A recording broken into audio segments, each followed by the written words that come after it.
Go for it. Good evening. This is the regular meeting of the Morro Bay Harbor Advisory Board. It's December 5th. We're meeting in the Veterans Memorial Building, and we are missing board member Lynn Meissen this evening, but we do have a quorum, so we're going to proceed. So we'll call the meeting to order. And the first bit of business is a moment of silence, please.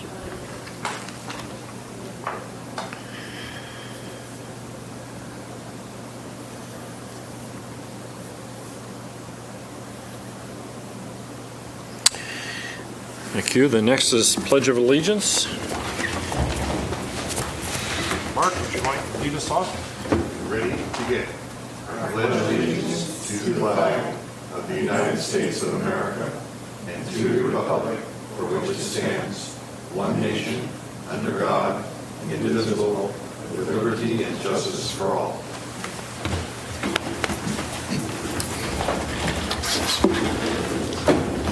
Okay, the next order of business is Chair, Advisory Board Member, and Liaison Announcements and Presentations. You okay, Nancy?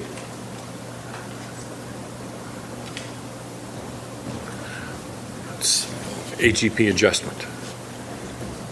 My mic's on. Nancy, are we good? Do we have live mics?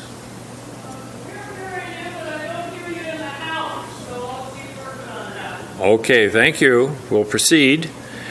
Our liaison is here this evening, Councilperson, I can't get used to that, Councilwoman in my book, but anyway, Marlis McPherson. Marlis, do you have any announcement? I just have a very quick announcement. I don't want you to be offended if you see me leave before the meeting is over, because I do have to be somewhere at 7 o'clock. But I want to assure you that when I'm either not here or miss part of a meeting, I always watch it on TV later, so I stay up to date with what you're doing. So I just wanted you to know that so you don't feel bad when I suddenly walk out. Thanks. Thank you. Thank you very much. Okay, board member announcements. Gene? There's an awful lot of life in the bay this time of year, much more than I normally see in November, December. All kinds of birds working, all kinds of anchovies and sardines in the bay. So, and we're getting some rain. That's good.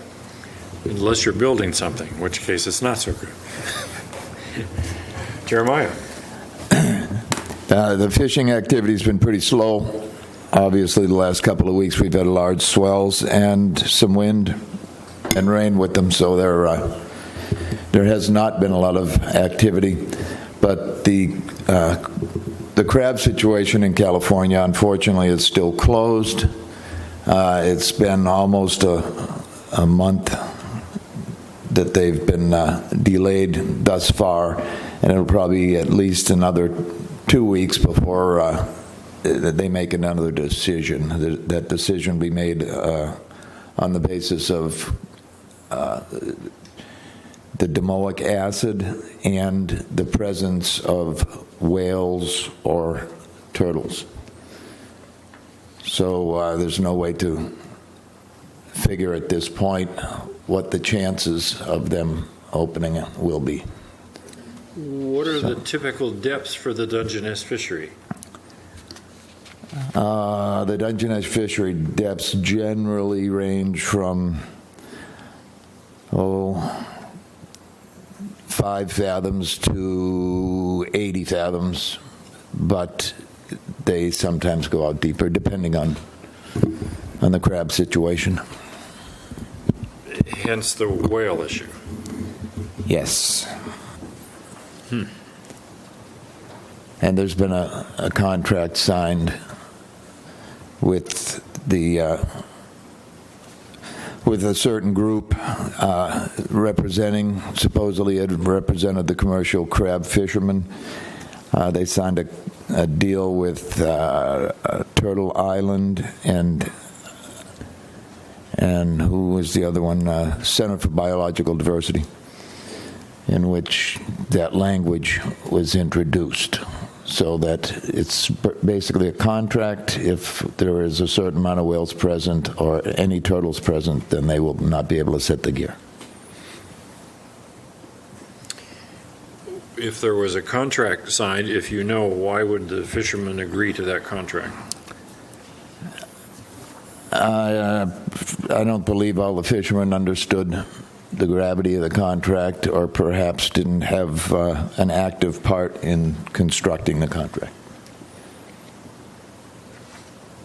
Okay, thank you. Anything else? No, that's it. Mark? None at this time. Charisse? None at this time. Dina?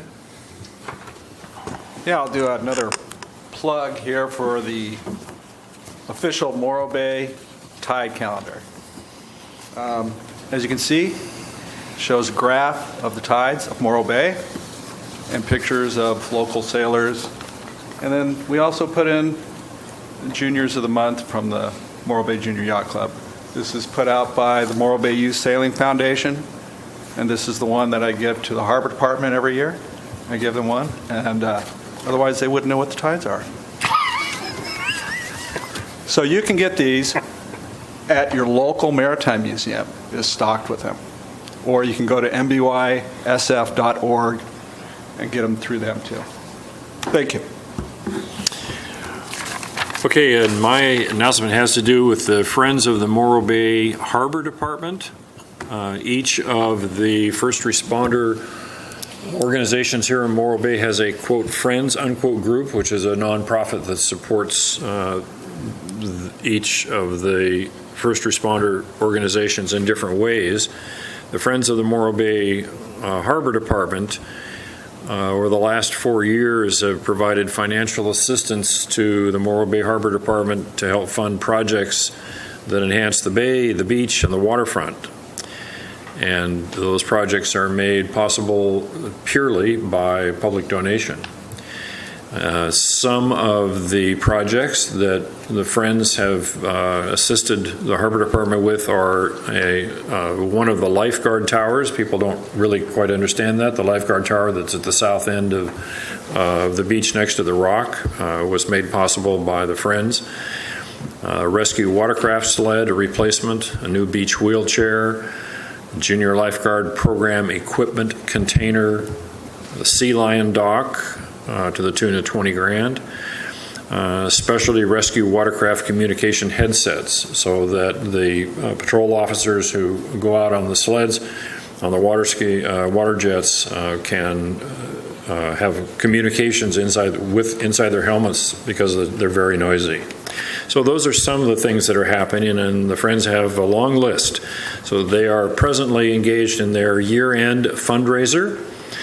And I would hope that many members of the community would be interested in that. Their website address to get access to means of donation is www.friendsofthembhd.org. www.friendsofthembhd.org. Please give. Thank you. Okay, next is a presentation that we have this evening from the Morro Bay Tourism Manager, Jennifer Little.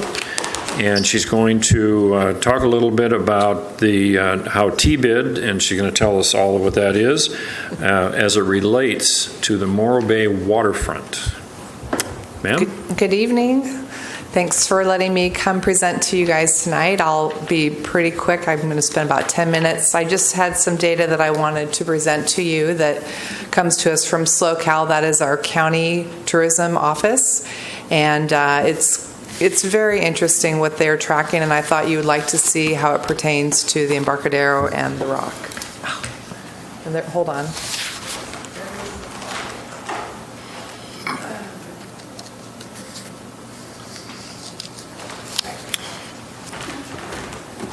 Try that again. So This is a company called Arrivalist, and they are the company that tracks all of the cell phones nationwide. They have over 120 million cell phones that they track. These are smartphones that pretty much everybody carries these days. It doesn't matter whether the phone is on or off. It still tracks where you are and how you move and what you do. It's a little kind of creepy, but this is data that has been given to the county, and I wanted to share it with you because it's really intriguing how Morro Bay sits with us being such a small community. So the way that Arrivalist works in regards to SLO County is it tracks trips. So there's two types of trips that it tracks. It tracks people that are in California, and then it tracks from out of state. So two different groups of people. The first one, if you're in Denver and you get on a flight, it tracks you the second you leave your home, you get on your plane, shows you landing at San Luis Obispo Airport, and then where you go through the county while you're here on your trip. The second type of trip that it tracks is in-state movement and people that come to visit us that live in LA or San Francisco or the Valley. So a different type of group of visitors. They've got very specific parameters on what they consider a trip and what they consider an area that they track. So in our case, the area is our county boundaries. So they do not track anybody until they literally hit the boundary of San Luis Obispo County. And you have to have traveled more than 50 miles from wherever your home base is. So they know that you are not a San Luis Obispo County resident. They know you're coming from out of the county and into our county. And then you have to spend at least 2 hours in San Luis Obispo to go into their metric and be counted as a visitor in San Luis Obispo County. So it's very specific on who's coming in. For the people that come into the county, 95% of them are in California, and only 4.8% are out of state. So very heavy California, which we've always known. Out of that group, 29% are day trippers that are just coming into the county for the day. 70% stay overnight, and their amount of time that they stay overnight is 1 day and 22 hours, so almost 2 days in our county. For out-of-state people, they come for, it's 11% that are coming in as far as movement, and they 89% of them stay overnight, and the total overnight is 3 days and 8 hours, so almost a 4-day stay, usually 3 nights overnight. So how does all this relate to Morro Bay? Let me kind of walk you through some numbers. So this shows you, I gave you each a packet, but just to give you an idea of the origins where people start, on the left side you have in-state markets, and this shows you where they're coming into our county: Fresno, LA, San Francisco. It's all markets that we currently go into to advertise and market for Morro Bay. And then the out-of-state is the different markets that San Luis Obispo County Tourism advertises to get people to come into our county. We don't spend money out of state for Morro Bay. The regions were broken down by categories that SLO County decided to put together, and there's a couple that I've marked on here that I've circled that I have already told them I would like to see them changed in future generations of this. They combined Montana Del Oro with Avila Beach, which to me does not make any sense, and Los Osos, because they don't even connect. So I think they should really be separated out. And I guess the reason why they combined them was just for cost efficiencies. They were only allowed to have so many categories, and so they chose to combine those. And they also chose to combine AG with Grover and Nipomo and Oceano. So when you look at the regions right now, Morro Bay sits at the 5th group as far as people traveling into our county. But if those two different groups were split up correctly, I don't think we would be 5th. I think we'd probably be 3rd in the list. And I'll show you why. This is really interesting. So if you look at the points of interest, there are 6 main points of interest that people come to look at when they are in our county. And the very first one for anybody coming to the county is the Embarcadero and the Rock, out of anywhere in the county, which is just amazing to me that no matter where they're coming in San Luis Obispo, they want to come into Morro Bay. I think that's pretty impressive. A lot of those are obviously day visitors. Secondly, they go to Cal Poly. A lot of them go to the airport because they're coming in and out of state. The Dunes, Hearst Castle, and Pismo Pier. For out-of-state visitors, 8.9%, their first point of interest that they want to go to is the Embarcadero or the Rock. And then the second one is Oceano. I'm sorry, that's for California. For out of state, it's 11.3 people. Also, it's the second point of interest, the first point of interest being the airport, because they probably arrived by plane, right? So actually, I would still consider us probably first, but that's at 11.3% want to come to Morro Bay.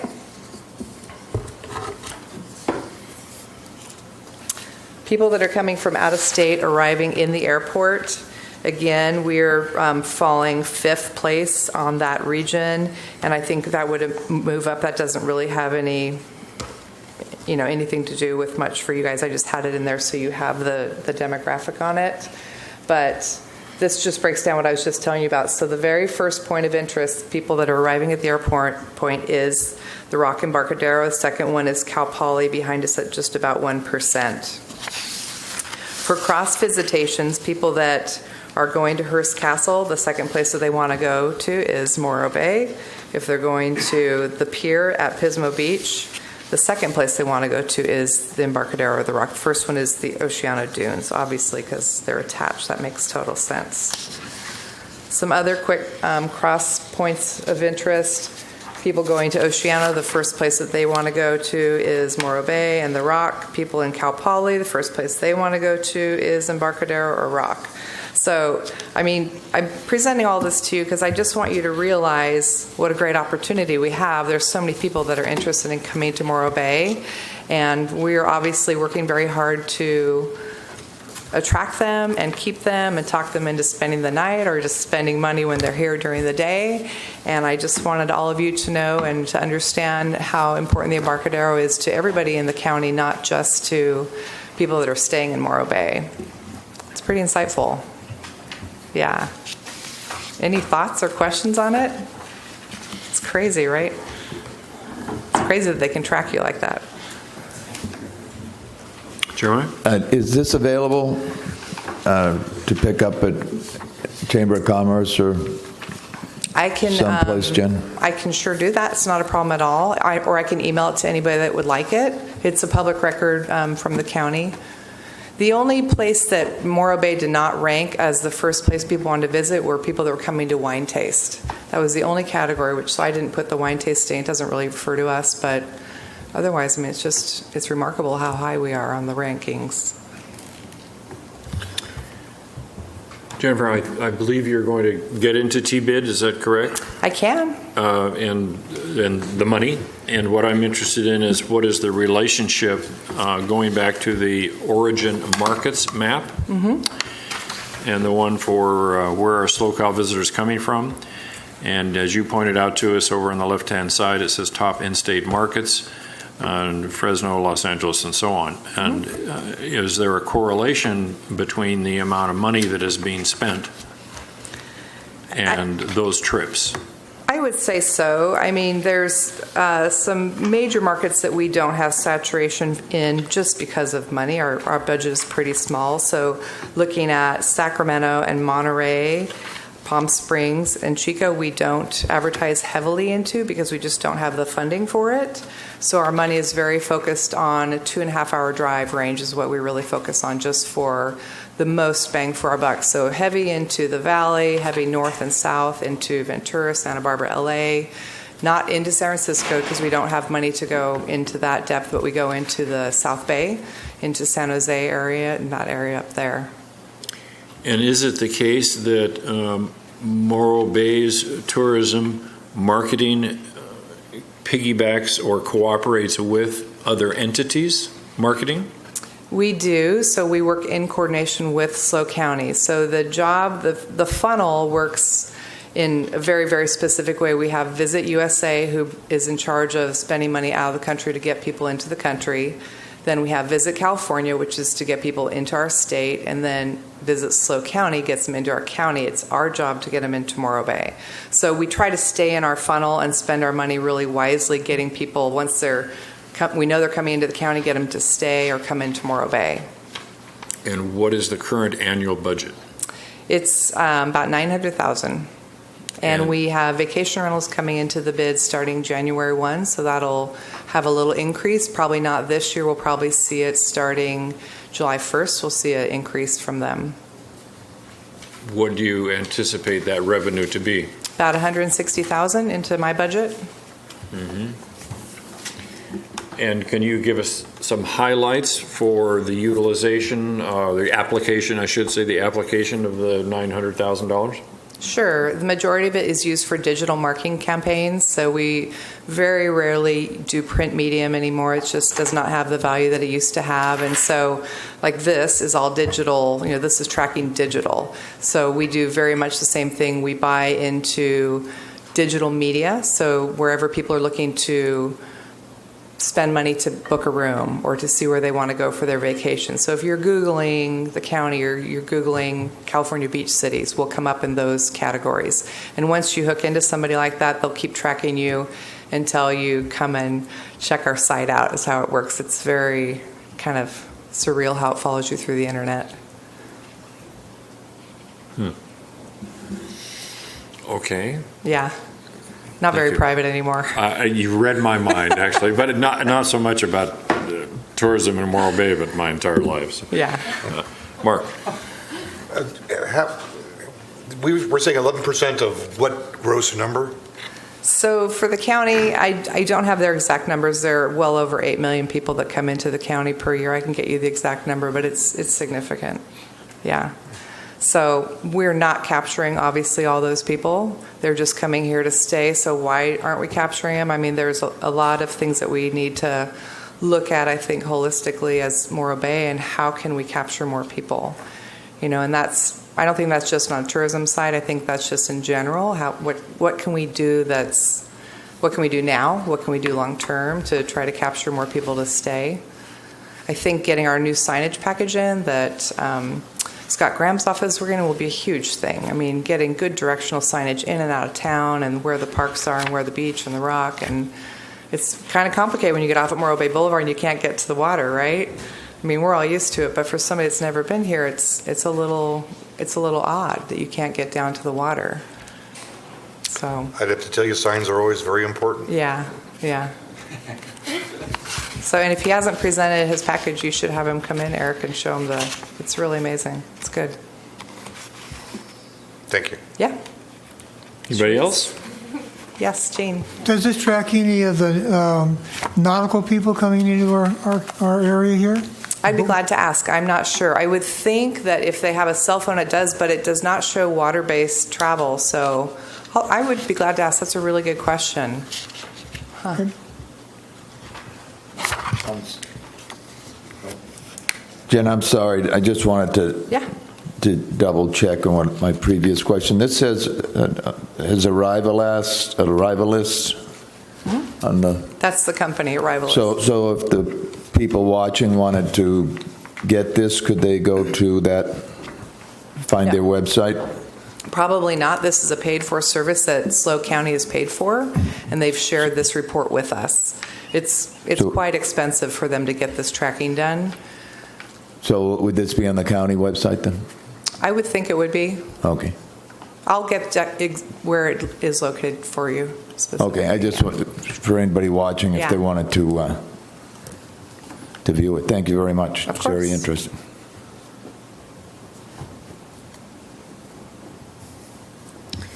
So Jennifer, you just touched on, Mark asked you about numbers, body counts, and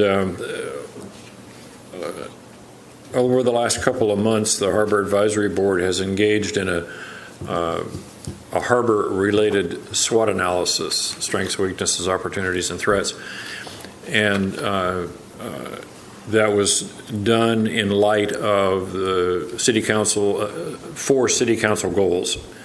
And one of those goals, which is an established goal for the fiscal year, is achieve economic and fiscal sustainability. And one of the threats that was identified during our analysis was not understanding who our harbor visitors are and not attracting the optimal market sectors.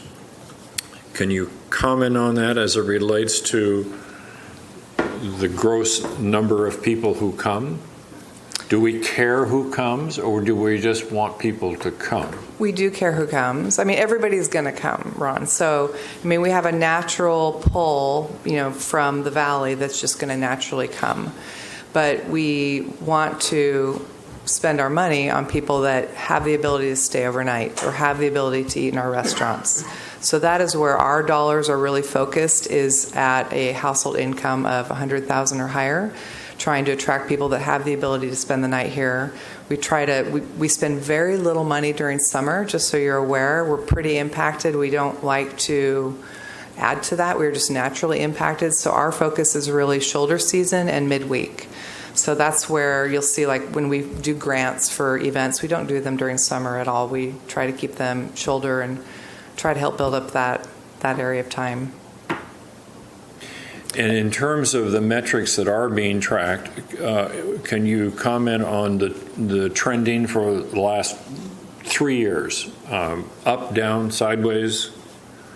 During shoulder and midweek, which is, you say, what you're concentrating on. Sure, it is going up, but it's slowed down. So we had kind of an unusual bump that the entire county is kind of reacted to, which was Highway 1 being closed. So it was closed for 18 months. So what they've recommended to us that we've been doing is to really look at a 3-year window, because if we refer this year to the year before, it doesn't track right. You can't. We opened last July 20th, I think, is when the road opened back up. And so we had this huge surge of people coming up that had been putting it off and putting off international visits, or even people from California. They're like, let's go down it or go up it. So that was not really a realistic point of view. Like, our numbers really skyrocketed through that summer and even into the fall. And so talking with SLO County, they're saying, we really recommend to look at the year before and the year after and use those as a balance point and see how your growth has been, and not to use that middle year. So that's what we've been doing. And we do have growth, but it's not as, I would like it stronger. Of course, it's hard to talk people into coming when it's raining on the boat parade. So. Okay. Anybody else? Cool. I was just curious, Jen. It sounded. It sounded like you said, and I could have heard it wrong, but that we have the people from the valley coming over, but we spend the money on a different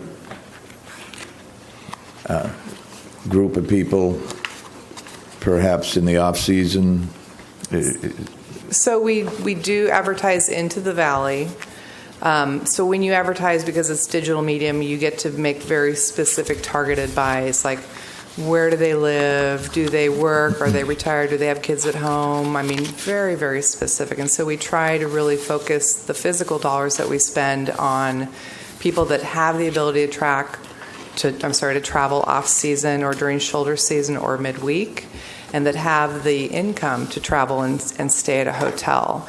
On top of that, we spend quite a bit of money doing PR into the valley, which is free advertising, and that gets a whole nother level of people that just naturally will come over because they see what we're doing, or they're just excited to get out of the heat during summer. So two different ways of marketing to the valley, but they're key for us for sure. Okay, thank you. Yeah. Good. Jennifer, that's very enlightening. Thank you very much. Appreciate your time. Thank you so much. Anytime. Good to see you all. Thank you. Thank you. Okay, our next agenda item is open public comment period. This is for public comment for anything that is currently not on our current agenda, or for an agenda item for which no one can stay because they have some sort of a time conflict. So do we have any public comment at this time? Come forward, and if you so choose, identify yourself. My name is Dan Murphy. Why don't you come to the mic first? My name is Dan Murphy. I've been in Morro Bay for many, many years, and I'm not that familiar with Jen's purpose here, but when I heard that, I thought to myself, what about the quality of life for the retired people that are here Because what Jen is proposing is to bring in more and more people to our already congested town. Yeah, it's beautiful here. Yeah, people are going to want to come here.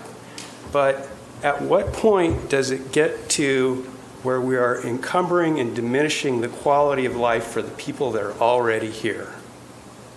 So money, money, money is saying bring more people. We want to fill these motels. But at the same time, now we've got these jets flying into San Luis Airport that are, impacting the noise of the bay. And this is just, the whole thing, it's wrong. What can I say? But, if you want to make more money, this is what you got to do. That's all I got to say. Okay, thank you. Any other public comment at this time? So, seeing none, that takes us to the consent calendar.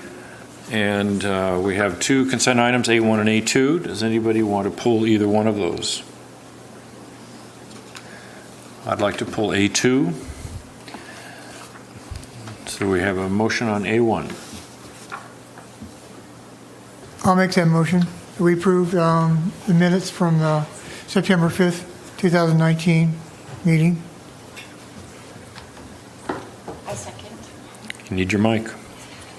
I'll second. Okay, thank you. Moved and seconded. Any discussion?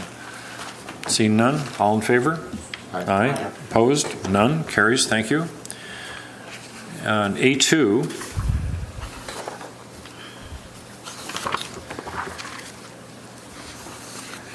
The reason I asked to pull that is I just have some questions for the harbor director.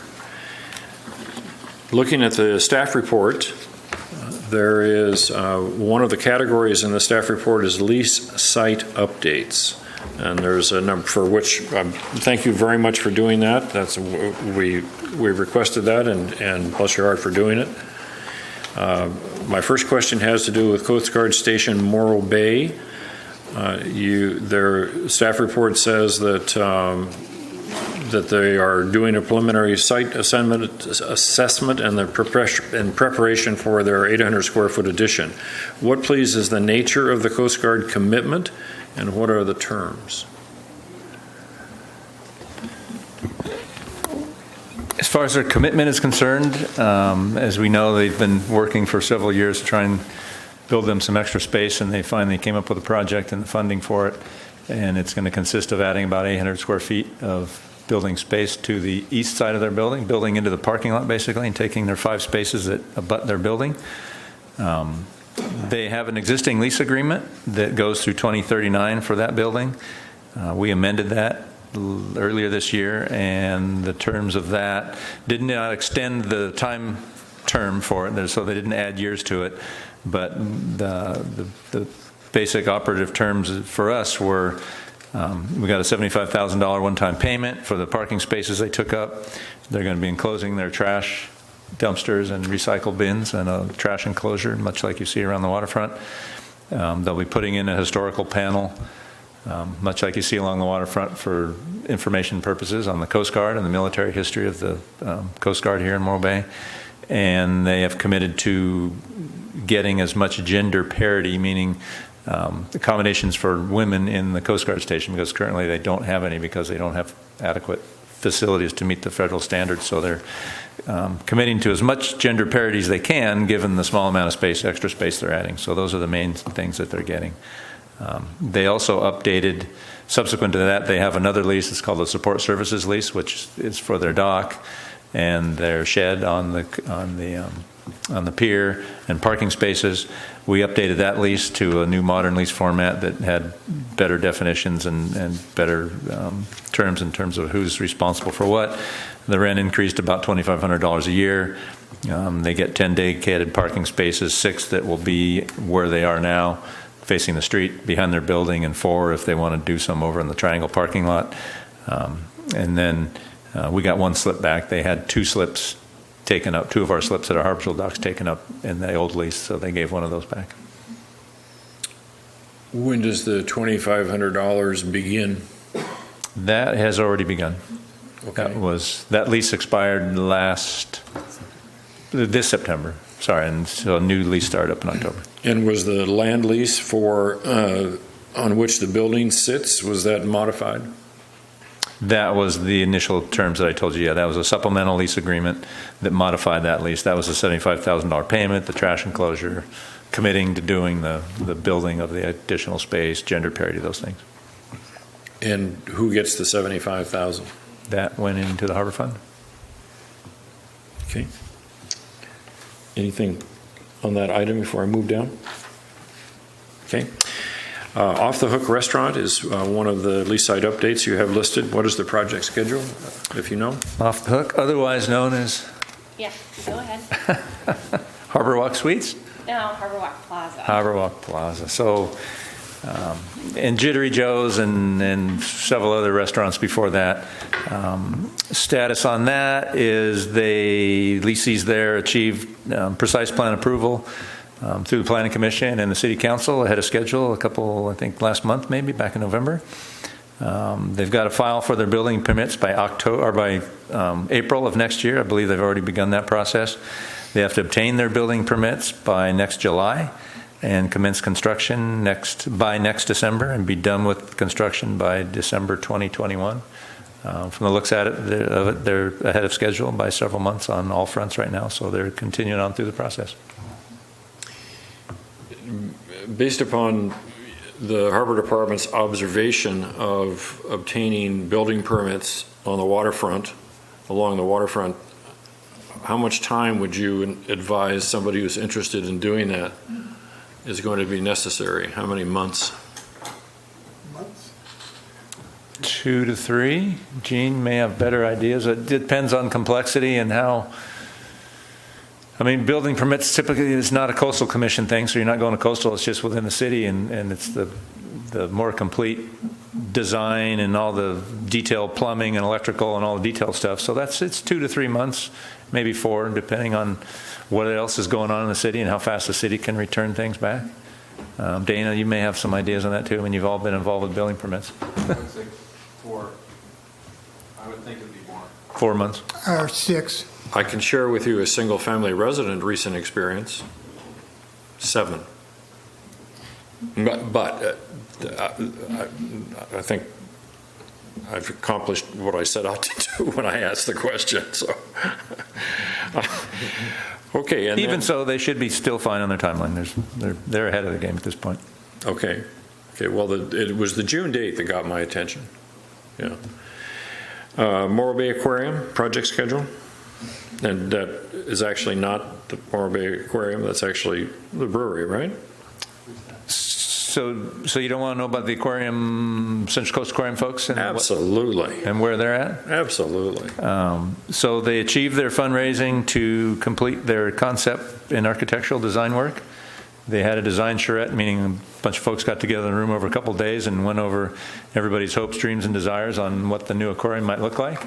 That was with RRM Design Group and Tenji, which is their company that's designing all the tanks and doing the technical stuff for the aquarium part. Then there was representatives from the city there, from Cal Poly, from all their partners. So they did that, and those plans should be coming out in the coming months.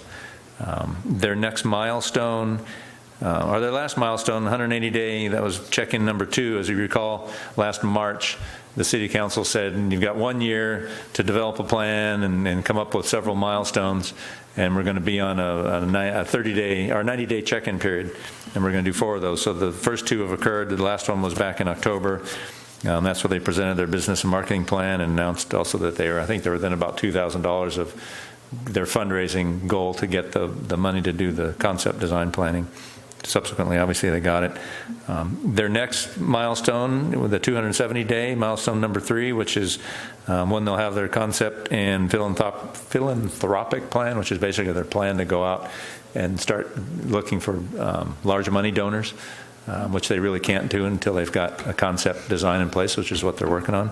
That should come sometime probably in January, so we'll expect that concept design plan hopefully December, maybe early January, and then they'll come back to council and have their plan of moving forward. And then their final report and plan to move forward, assuming they're still moving forward and everything still looks positive, is sometime next March, so sometime next spring. Eric, will we get to see that concept plan in front of the Harbor Advisory Board? I suspect that would be a logical route to bring it through, to get public and other input on it, yes.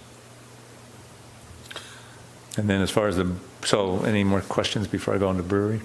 Yeah, are they only focused on the single site, or are they looking at any other potential sites within the harbor? They're now focused still only on the aquarium site and potentially expanding into the street end space, where the parking is between there and Marina Square. They had been talking to the folks that are proposing on the Market Plaza project back on the hill behind, where DeStasio's is, in the parking lot below, which is going to be I don't know the exact numbers, but a large potential hotel mixed-use commercial development. They had been in conversations with them to see if the aquarium would be a good fit for them to move into that, but the aquarium really too far out for one, and the aquarium would end up taking too much space out of that project to make that project as attractive as it needed to be for those developers to move forward. So they're back on the aquarium site.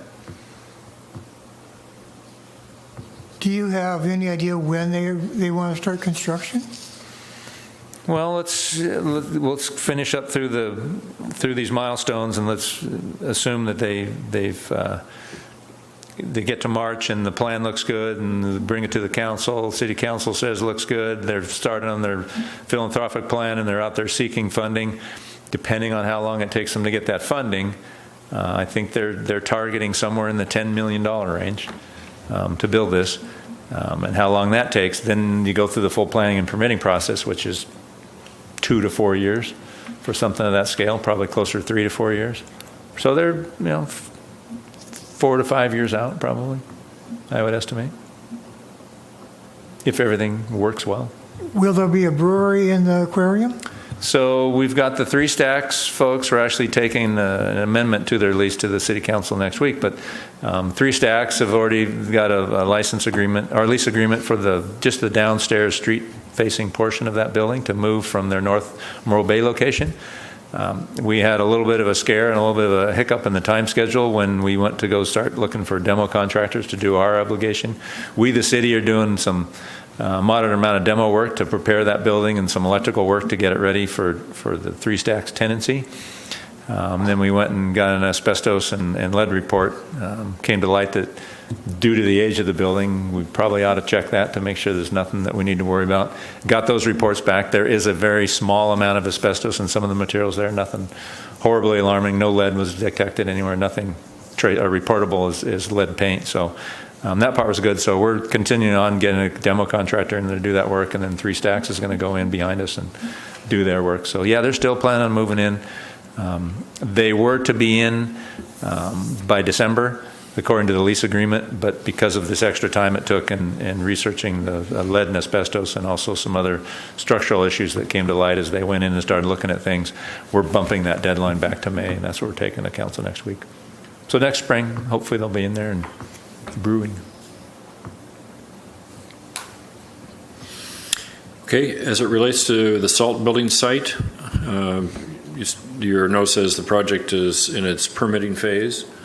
And is there any agreement with the city by which that permit must be obtained in order for a conditional use permit to function or something like that? No, those lessees there are so far pursuing that without negotiating anything yet. I think what their intent is to get basic concept approval for it. They're working with community development right now and trying to get to that point, get concept level approval, which will be planning commission and city council. I think once they get that, then they'll be coming back to negotiate a potential extension to that lease. So as of yet, no, they're working through the permit process.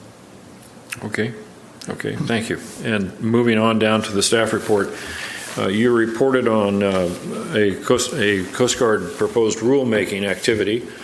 Coast Guard is proposing to establish a regulated navigational area, that's capital R, capital N, capital A, at the harbor bar, at several harbor entrances, including Morro Bay. So in the staff report, you mentioned that it would establish clear procedures for restricting and closing harbor bar entrances in event of unsafe conditions. Are unsafe conditions defined by the 20-foot or greater? I believe so, description? yes. So the background on this is in this Coast Guard district, which is District 11, without going and getting special dispensation from the captain of the port, which is down in Los Angeles, Long Beach.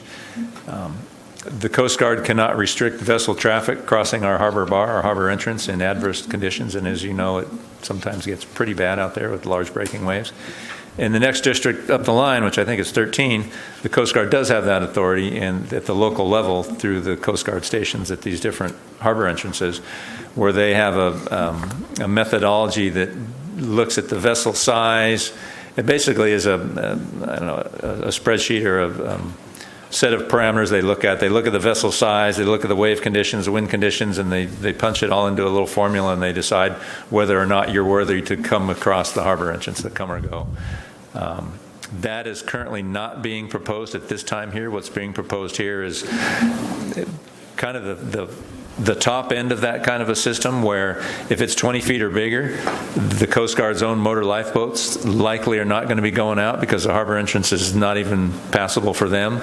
So when it gets to that point, if it gets to that point, what they're proposing now is to be able to deem our harbor entrance closed and tell traffic legally you can't come or you can't go, because they're not going to be able to come and go and help you if you need help.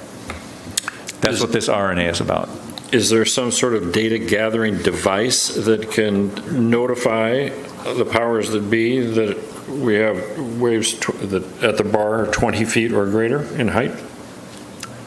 Nothing, no. I mean, there's offshore wave buoys that pick up data and deliver it to NOAA, National Weather Service, but no, there's nothing here at our harbor entrance. It's all by people and making direct observations.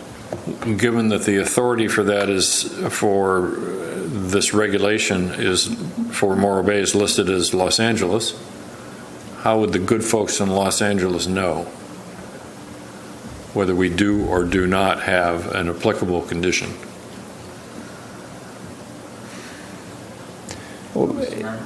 If the conditions are such, that's notification. That's not determination. Well, then I don't follow your question. So notification, if it was 20 feet. I don't want to talk about notification right now. I want to talk about determination. How would Los Angeles authority know that we're at the criteria? Oh, it's going to be the local Coast Guard personnel. Much like they do with the hazardous bar warning now. We do it, I mean, it's the Coast Guard's bar warning, but we talk together about it because it affects us both, and we all keep in touch with each other and want to be working together. So between us and the Coast Guard, we determine what the conditions are and move forward with it. I suspect it would be much the same, but it would be the local station personnel. Okay. In the RNA, in Section 3, discussion of comments, it says the Coast Guard seeks clear communication with local mariners. I mean, presuming that this all comes to pass. Quote, the Coast Guard seeks clear communication with local mariners. And then if one turns to page 6, item 5A, regulatory planning and review, it says the maritime public will be advised of bar restrictions and or closures via one or more of the following methods: broadcast notice to mariners, local government partners, bar warning lights, and or publication in the local notice to mariners. My question for the Harbor Department is that sufficient based upon the Harbor Department's intimate knowledge of our local conditions and what our traffic might be? Are those notifications sufficient for our particular purposes? I believe so. It would be very much like the harbor bar warning we have now. Between radio broadcasts, calling the Harbor Patrol or the Coast Guard, us being on duty, Coast Guard now being on duty 24/7, where they weren't 15 years ago, 10 years ago even maybe. We have sufficient eyes and ears on the water, and between the radio media and the bar warning lights, at the North T Pier, I think we've covered about as much as we can cover. There's not much more you can do. There's occasionally people that slip by that either haven't heard it on the radio.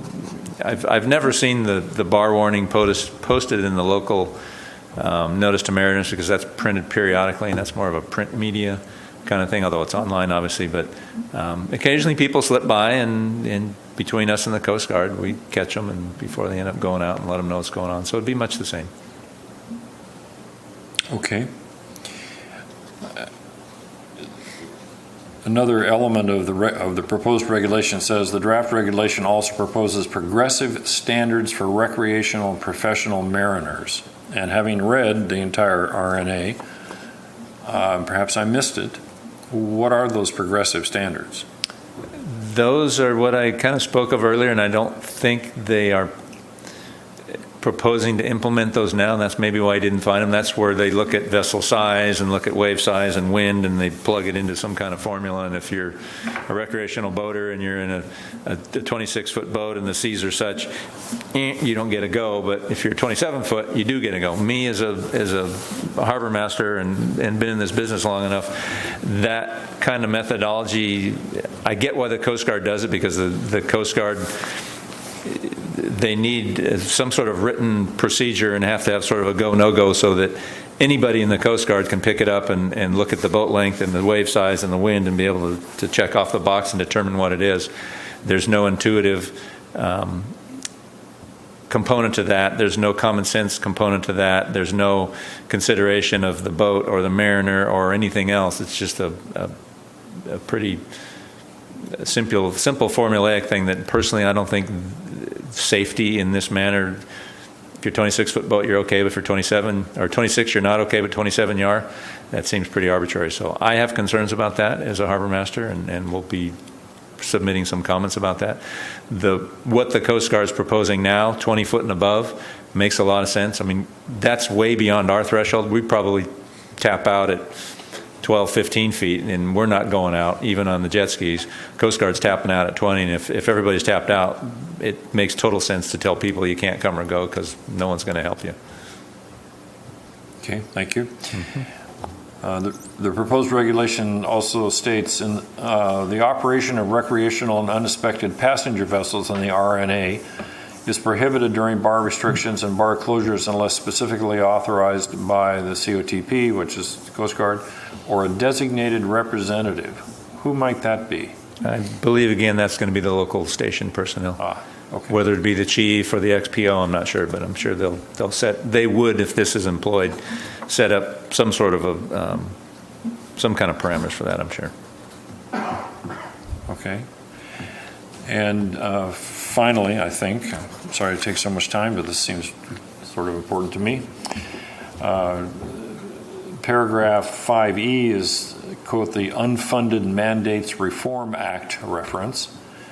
And that has to do with some consideration of how much such a program might cost a state, a local, or tribal government in the aggregate or by the private sector. A threshold being apparently $100,000 or more in any 1 year. Has the Harbor Department had an opportunity to consider, if this proposed regulation goes through, what the cost might be to the city, if any? No, we have not gone down that path. I would not think there would be any direct cost to the department. If that were implemented, it just falls into our day-to-day duties of letting people know what conditions are and what's going on. Maybe someone could make the argument that if some boat couldn't come in, they're not going to come in and stay overnight and spend money. I mean, maybe there's some economic impact there, but I don't know how you'd calculate that. Okay. Anything else on the RNA on the board? No? Okay. In your staff report, you are kind enough to give us a matrix of status pending HAB recommendations.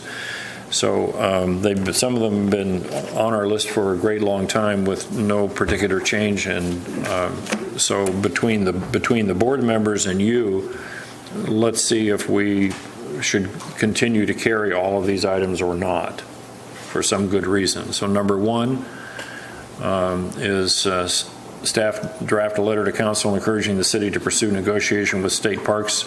The city assumed both the marina and the cafe concessions on a state park.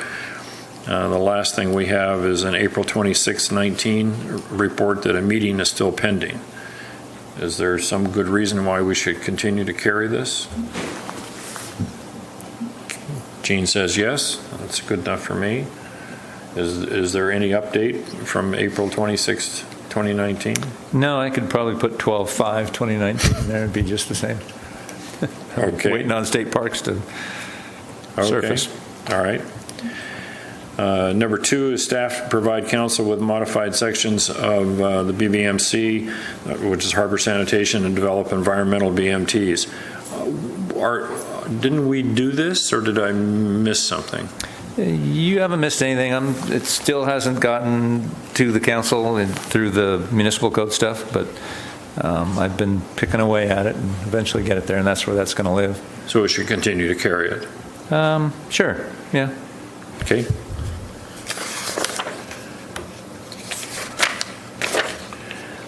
Number 4, aren't we done with number 4? City to use a consultant to update the cost allocation plan and if feasible. If not, then direct staff to do an internal check. Yeah, did you skip 3? I did. I didn't see any reason to question 3. Oh, okay, sorry. Well, unless somebody else does. I mean, this isn't the Ron show, so apparently 3 is okay. Okay. So number 4, are we wrapped? 4, yeah, that's the. Not only did we do that in that gut check early on, the cost allocation, that all study, master fee, that's all done. Okay, so I would ask the Harbor Department to remove that item, please. That could go away. Number 5, city to share tax revenues that are collected in the Harbor Fund and not currently going to the Harbor Fund and used for harbor capital maintenance and improvements. And the last update we had on that was my meeting with the city manager. That was some long time ago, actually. And as I reported during a Harbor Advisory Board meeting, the city manager said, and I don't mean unkindly at all, don't hold your breath. So does the board want to continue to pursue that concept with council? I'm in favor of dropping it. Gene's saying yes, you're saying no. So we need to make a decision. Gene, tell me why you want to continue to carry it. I think it's important that we try to get some of that general fund back to the Harbor Department and through the taxes. So I think we should at least keep it on the board here. Okay. And Mark, why did you want to think that it could go away? Well, I think it's at this point, it's become a dead item. And I think either we renew it and actively pursue it or eliminate it from the daily reporting and reduce the amount of paper we create. Okay. Jeremiah, you had something on your mind? Yeah, the sharing of tax revenues, I see. Does that include other monies, such as monies that might have come from leasing services, such as the wind energy lease? Would that be included in this? No. It would not? No. Okay. I think we should still keep this and pursue it. Okay. But Mark makes a good point. I would encourage somebody at the end of this meeting to declare a future agenda item. That's the only way we can move it forward, if we can move it forward. Okay. And Lynn is not here this evening, and she is our Eelgrass Committee Chair. Item 6, the City Council to include proposed eelgrass language into the general plan, local coastal plan updates, and to review the proposed outline for the eelgrass policy to decide if the elements are appropriate. If I recall the committee chair's last report, didn't seem like we were going anywhere with that. Do you have update? No updates other than pursuing regulatorily. It appeared that the only path anywhere was pursuance of either a Morro Bay Eelgrass Mitigation Bank or some sort of an in lieu fee program, the cost of which was 6 digits. I think our consultant that had done the work for us estimated anywhere between $200,000 and $300,000 to pursue that, which is a multi-year process. And obviously, with not having that money just laying around, burning a hole in our pocket looking for somewhere to be spent, that wasn't going to go anywhere. And it was their considered opinion that with the progress that consultant Kathy Novak has made with the Corps of Engineers and other regulators regarding some of the eelgrass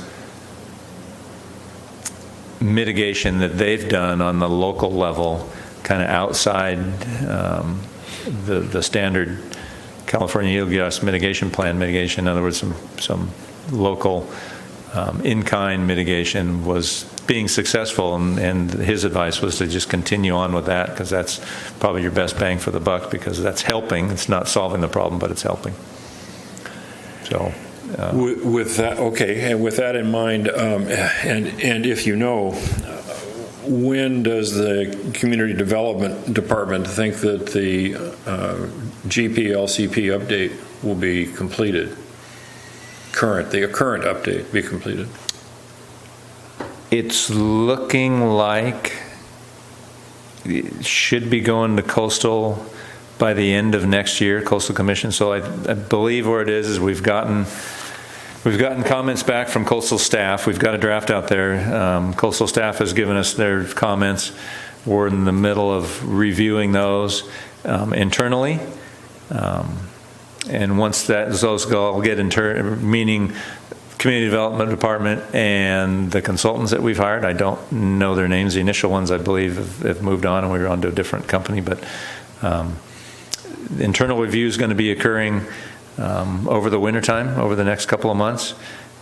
Spring, it should be showing up at the Planning Commission and some potential public workshops and hearing type things. Next spring. Next summer is probably going to be starting to get to council and some more public review and input. And then back to the Coastal Commission for final certification by the commission itself by year's end 2020. So that's the rough timeline of the GPLCP. Well, given all that, it sounds like it's getting baked. If you know or have an opinion, is there an opportunity to inject eelgrass policy into that, or is that ship sailed, and should we recast this item? No, I don't. In a different guise. I don't think that ship has sailed. I don't know how much eelgrass related language and planning and whatnot is in the GPLCP now. There's, in addition to the GPLCP itself, the General Plan Local Coastal Program, there's several follow-on documents that need to come on, some of the master plans that are not done yet. I don't know they're even started yet, but those follow the GPLCP. So that could be, and I'm thinking ahead, but those could be the documents where the eelgrass policy type language we were talking about may better live. I don't know that, but that's just my estimation at this point. Okay, thanks. I think what I'll do is I'll I think we should leave it on. Yeah, and I'm going to ask the committee chair to meet with the director of the Community Development Department, see what opportunities might exist. Okay, and then as far as number 7 is concerned, you already answered that, which was the status of that. So sounds to me like, well, our work is done. We've already given our working waterfront input. We've already given our Measure D input. Is there some reason why is there some other work for the Harbor Advisory Board to do?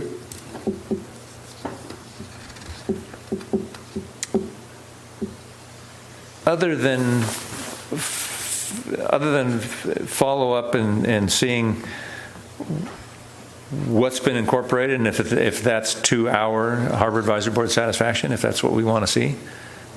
Spoke to Scott Graham, the Community Development Director, several months ago about this, and he mentioned, future opportunities. If what was in there wasn't what we'd wanted to see, future opportunities, and that's probably that public workshops and PC and whatnot that I mentioned earlier. Other opportunities to get in there, he mentioned that, and also if we wanted to look at the scheduling of those public meetings and see how we might integrate into those if we did have more input to put. Yeah, I'd like to see it stay. Okay. Just because of that. Okay. All righty. And number 8. Number 8 is paid parking for established on and around the Embarcadero and recommended list of issues. We've already made our recommendation to council on this item. You have. Planning Commission also has it. Community Development Director has it. To date, that football has not been picked up and carried anywhere. I believe it's probably going to be coming up at some point in the not very distant future. As you stated, we did our work, at least what we saw as our work initially until something further happens.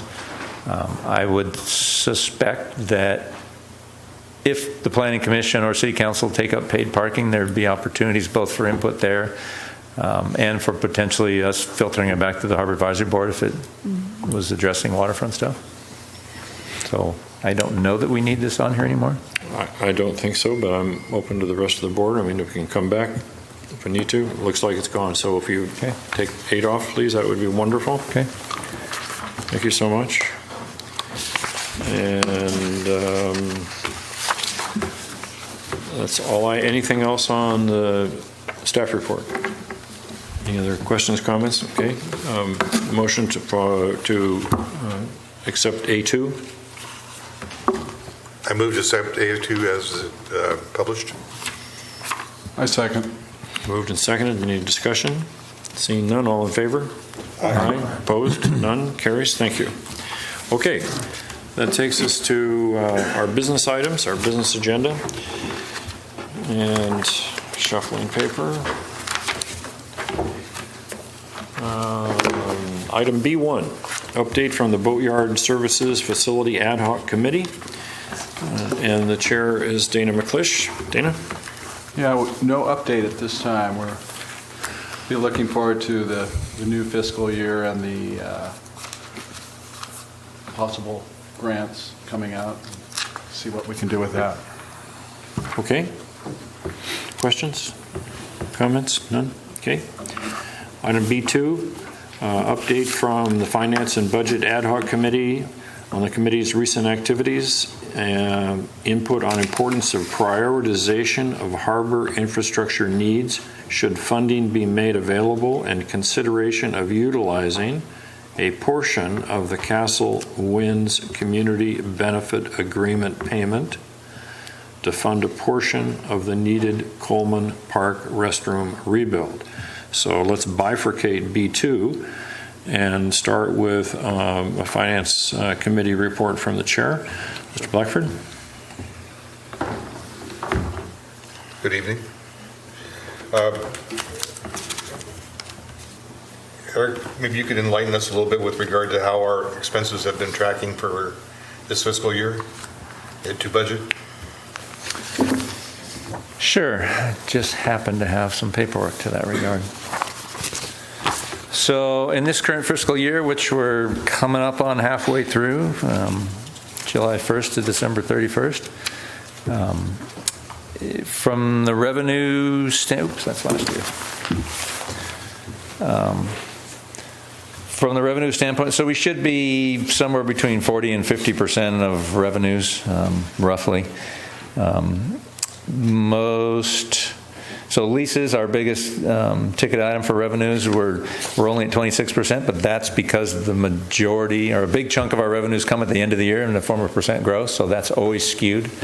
The normal lease payments are tracking fine. The monthly and semi-annual lease payments are tracking fine, so that number is always a little bit off. Our general harbor services are looking fine. Mooring rentals, slip rentals are looking a little low, but not unexpected. This could be because this accounting could be a little behind on getting some of the accounting in. Typically, those ones are tracking pretty well because we have a set number of moorings. We know what the rates are. We can calculate those out pretty easily. North and South TPU revenues are quite a bit down, and again, that could be some accounting being behind, but it's probably mostly because if you've been in our office lately, the North Key Pier is just about empty. There's just not many boats out there right now. We had a few that were kind of hanging out, and on our piers, kind of on a long-term basis, they've left. We had a good little bump in the springtime with the salmon season, but we've not had any squid this year and any other transient fisheries. Crab obviously hasn't even started yet. That sometimes gives us a little bit of help. But otherwise, the commercial fishing boats just aren't here, so those revenues are down, which isn't good. But last year we ended up on North and South T Pier exceeding our revenue estimates, so still got half a year. I'm optimistic that'll come back around. On the expense end, everything's tracking about normal. Some things are a little over 50%, some things are a little under. Just kind of depends on what the item is, but that's not atypical either, because sometimes we spend a lot of money on something, and then, boat parts, for example, we just spend a ton of money on a bunch of stuff to do some work on one of our boats, and that'll be it for the year. So otherwise, everything's looking about normal on this year. Okay. What is the current status of our reserve fund?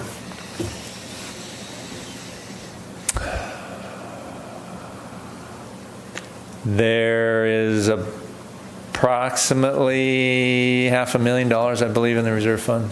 Pretty much how much of all that is allocated? Just about everything. About everything. If we spend everything that's in this current year's budget, which is $445,000 on Beach Street, $45,000 South T Pier, $10,000 North T Pier, $35,000 ice machine, will probably be less than that, knock on wood. But if we spend all that, our accumulation fund will be down pretty low.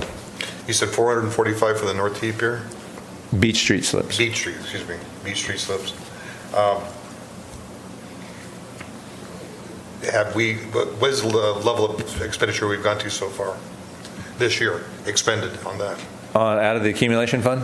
Yeah. Haven't spent anything out of it yet. And then there was some information or news with regard to the launch ramp. Yeah, so the launch. So a couple of years ago, we got it was originally a $1.7 million grant, but ended up escalating to 1.9 from Department of Boating and Waterways, Division of Boating and Waterways. When we started into the engineering on that to begin scoping it out and getting design engineering going and getting consultants under contract, it became pretty evident that so let me back up a little bit. When we entered into this grant, Boating and Waterways, with us working with them, came up with the project concept, the scope, the scope of the work, and the concept and the cost estimation, because in their opinion that led to a better cost estimate and a project that they knew they had signed off on, therefore they wanted us to have that to start with. In hindsight, that was a bad idea. The scope items that we originally talked about with DBW and I thought we memorialized and put in place, once it came down to them doing their cost estimations, were not what they needed to be. For instance, that parking lot really needs to be repaved, and that was supposed to be the original plan, but the only thing they funded was for basically putting that black sealant on it, and putting in a couple of ADA parking spaces. Their numbers. So as we went into the engineering, it became apparent that several of their line items just did not look right in terms of their cost estimating. All the ADA accessibility items were way under budgeted as well. They told us everything from the restroom to the pay station to the parking spaces to the ramp had to be ADA accessible and everything interconnected ADA wise. But their cost estimate estimated a pretty small dollar amount for that, and we questioned that, and we actually ended up going and getting our own estimations because we had done a full ADA study ourselves, and it turned out about all they paid for was for doing the restroom. And really what needs to get done is all those paths around there are completely out of compliance from an ADA standpoint, from slope to edge protection to other things, and the cost was going to be a lot higher than what they estimated. And in all these instances where we questioned their cost estimations because our engineers were saying this isn't going to work, this isn't going to work, parking lot, regional water is going to make us do the environmentally correct thing now with runoff and filter it, and they had no dollars for that whatsoever. When we started questioning Boating and Waterways, every path led to them saying, well, that's just going to have to come from you. And so we kept trying to resolve, we kept trying to bring back the scope, tried to figure out if there's a way around it. but every single path led to financial insecurity for the city, financial unknowns. So a couple of months ago, we had to pull the plug on that grant and give it back because there's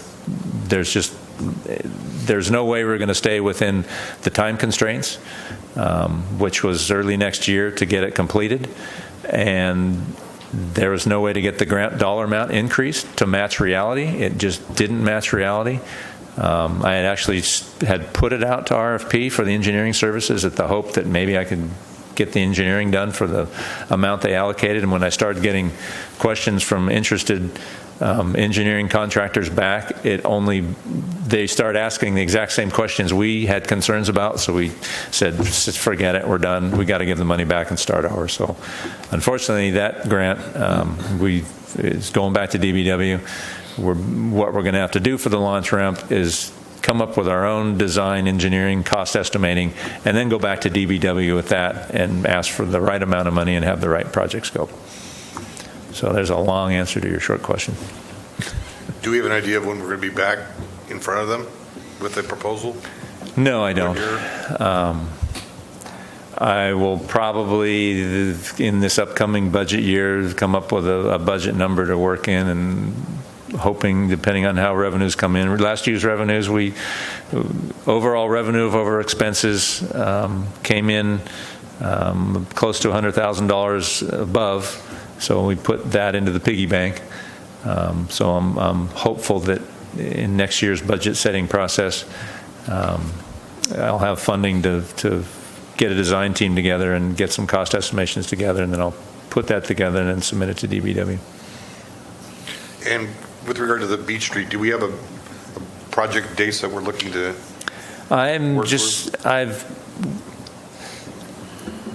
I was trying to get some information out of the Coastal Commission in terms of eelgrass and what the permitting effects might be, but I won't say I was trying to shortcut the system, but I was trying to get them to give me some answers to kind of know what direction I could or couldn't go with those slips. Coastal being coastal, they wouldn't give me the answers I was looking for, so really I'm just going to have to start with a normal process and go do an eelgrass study. And so I've got to get my design consultant back under contract and get that project going. I'm going to get that started, probably get the paperwork going and start figuring out how to get the engineering going on that this December, January, and so start moving on that. Thank you. Yep. Okay, that brings us to the second portion of B2, and that is the Harbor Department asking this board to rank 4 items that the department has identified relative to harbor infrastructure funding. And the department's been kind enough to provide us with a score sheet, each of us with a score sheet. So what we need to do is under each of our names, we need to put down either on a scale of 1 to 4, which one of the items we think is the most or the least important. So for instance, in the case of number 2, I said that's number 4. So that's what we're being asked to do. So let's do that right now.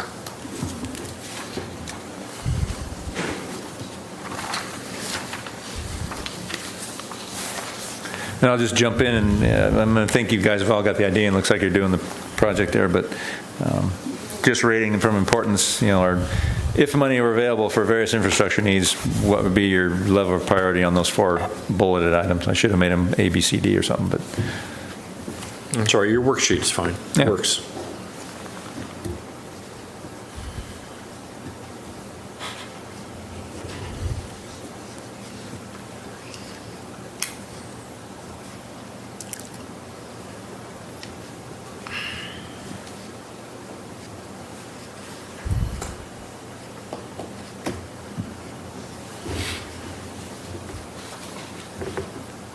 Do you want these, Ron? I'm going to pass them all down to you, and then Lori can pick them up.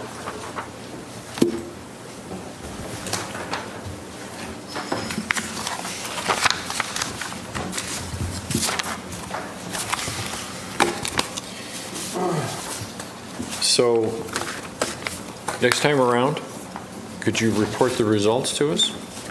If there was any consensus whatsoever? Do we want to go quickly? I can go quickly through these and just, I think we should probably show where everybody came in at, and then, yeah, we can come around next time and actually what would be wait 'em out. What would be more helpful is to multiply each of your items and across the line and see how the aggregate scoring came out. I think I would suggest that would be perhaps more helpful. We can do that. And while that's happening, let's move on to B2C. B2C is the item is Coleman Restroom and Castle Winds Community Benefit Agreement payment, and whether the Harbor Advisory Board would like to ratify some application of that. And so, Eric, as soon as you're ready, if you could walk us through the staff presentation for that, please.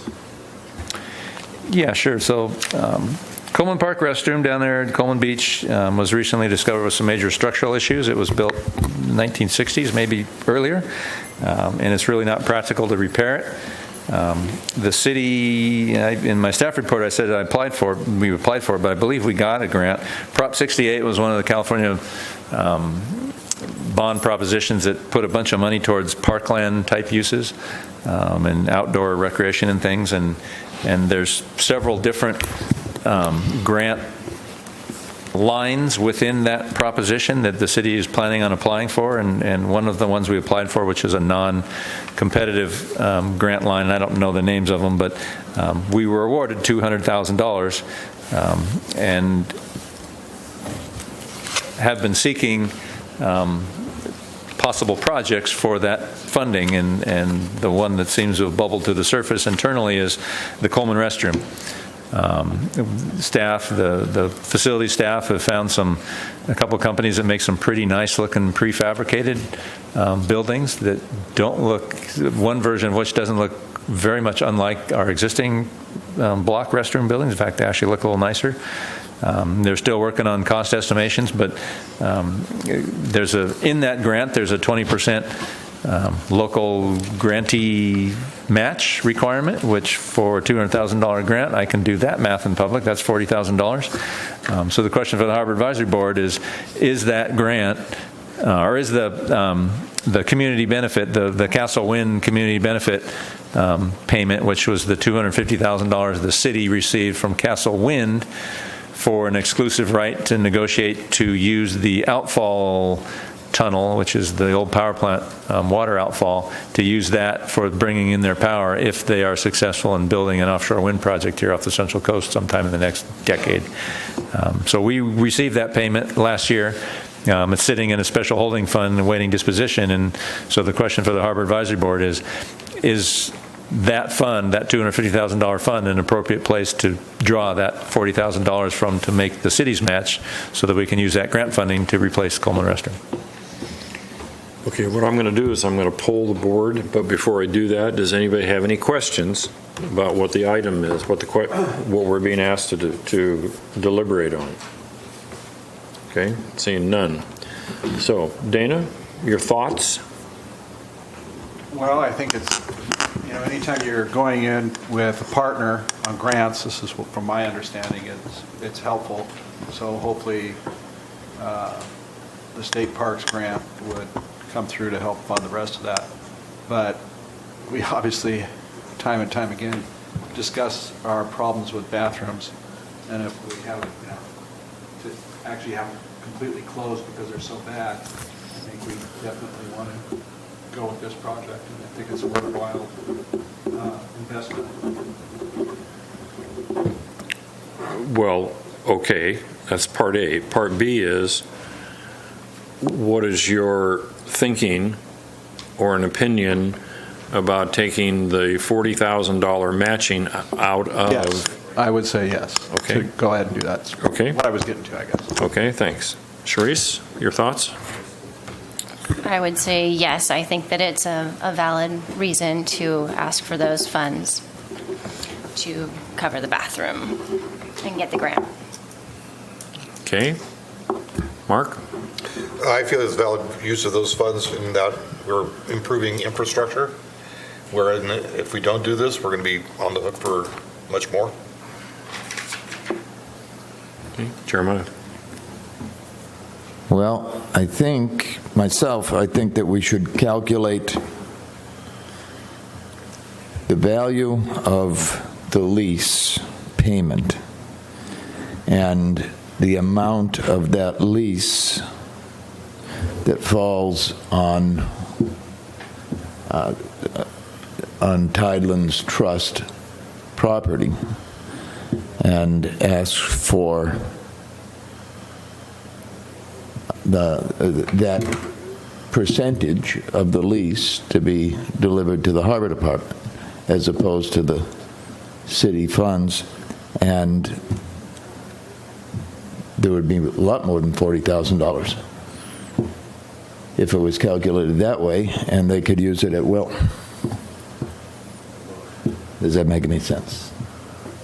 Well, okay. So in other words, I think asking for $40,000 is cutting ourselves short.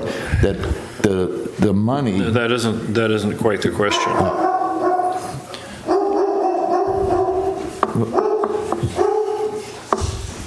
He didn't agree with That's public comment. That isn't quite the question. So I might be able to help out a little bit with where you're going by providing a little bit of background. The $250,000 that was received from Castle Winds was not actually a lease. It was a first right of refusal to use the outfall tunnel to pull a notional transmission line for a notional offshore wind farm from the ocean up to the switchyard. Mm-hmm. Having looked at some maps and some original plans from the construction of the plant, it appears to me that the total length of that tunnel is approximately 1,850 feet from the outfall opening back to a point that's well inside private property. And it also appears from scaling on the maps that about 1,600 feet of that, which is 90%, give or take, is on Tideland's trust land. Approximately 200 feet, which is approximately 10%, is on city land. So I think that if I understood your point as it relates to the 250, your point, and this is a question, not a statement, your point is that approximately 90% of the $250,000 CBA payment should go to the Harbor Fund by virtue of the 90% of that money having to do with Tideland's trust lands. Absolutely. Okay. So thank you for that. The question an associated question, or the principal question I think we're being asked this evening to express an opinion about is whether $40,000 of the 250, let's forget for a moment that it might be divided in some way, whether $40,000 from the $250,000 CBA agreement is a utilization that is appropriate for the 20% matching for the state's $200,000 grant money for the Coleman bathroom restoration. How do you feel about that part of it? Strongly, yeah. It definitely should be. That's okay. Yes. Okay. So we'll get back to the division thing in just a second. Gene? So I'm okay with the 40,000. I think that's great. I'm just curious who pays for the a restaurant, a restroom, and how much do we anticipate that's going to cost?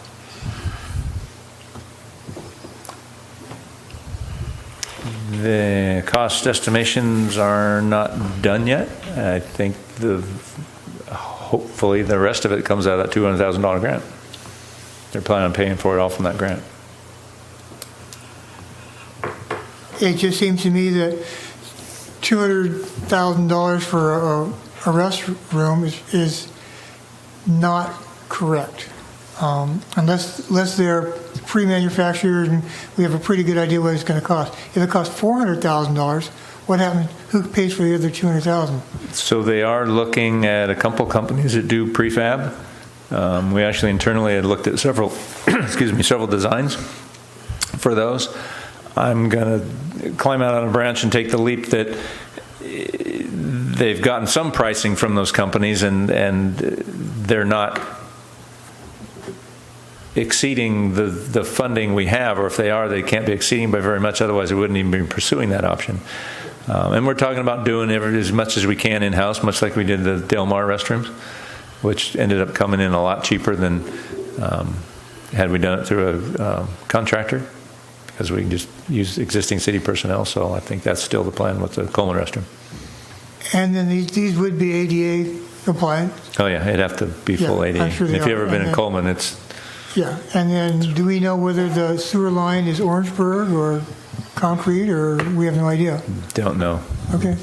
I mean, the city, when we did and you may remember, Gene, but when we redid the rock restroom, I don't know how far back they went with that sewer line back towards the main on Embarcadero. I don't think they dug all the way back. No. But I'm assuming they know what it was. If it costs us $200, I think, it's a sliding scale, we just manage. I have two questions. If you know, what is the absolute status of the 200K grant from the state? Does the city actually have that grant? It's my understanding we received it, yeah. It was a non-competitive grant, so we applied for it and we were awarded it, is my understanding. Okay. And if you know, has the city, capital C, made a commitment to utilize that $200,000 for the Coleman restroom restoration, as opposed to any other project anywhere in the city? That currently is the direction we're going with it. I mean, ultimately, we'll probably take it to the city council, but that is the direction we're going with staff, yes, is aiming it at that restroom and getting some estimates on the cost for these buildings and applying it towards that. That's the priority at this point. Any other commentary from the board on this agenda item? If not, I'll ask for a motion. I'll make a motion. The Harbor Advisory Board recommends, as appropriate, the allocation of up to $40,000 of the Castle Winds Community Benefit Agreement funds as matching funds to the State Park grant of $200,000 for the rehabilitation or replacement, as determined by staff, of the Coleman restroom project.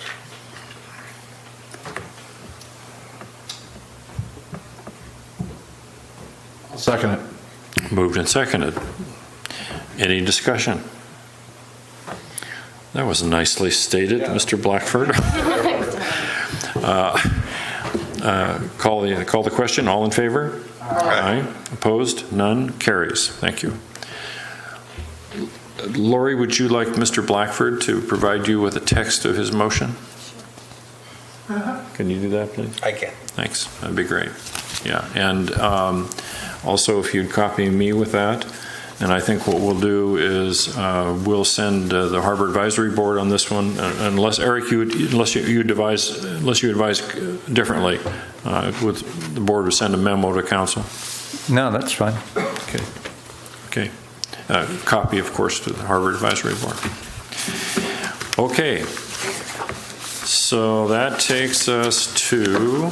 Do we want to go back and find out what our numbers are? I do have the results.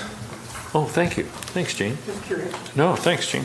Yeah. Well, I think it's only right that we do it since we did this Yeah, publicly. no, that's great. Thanks.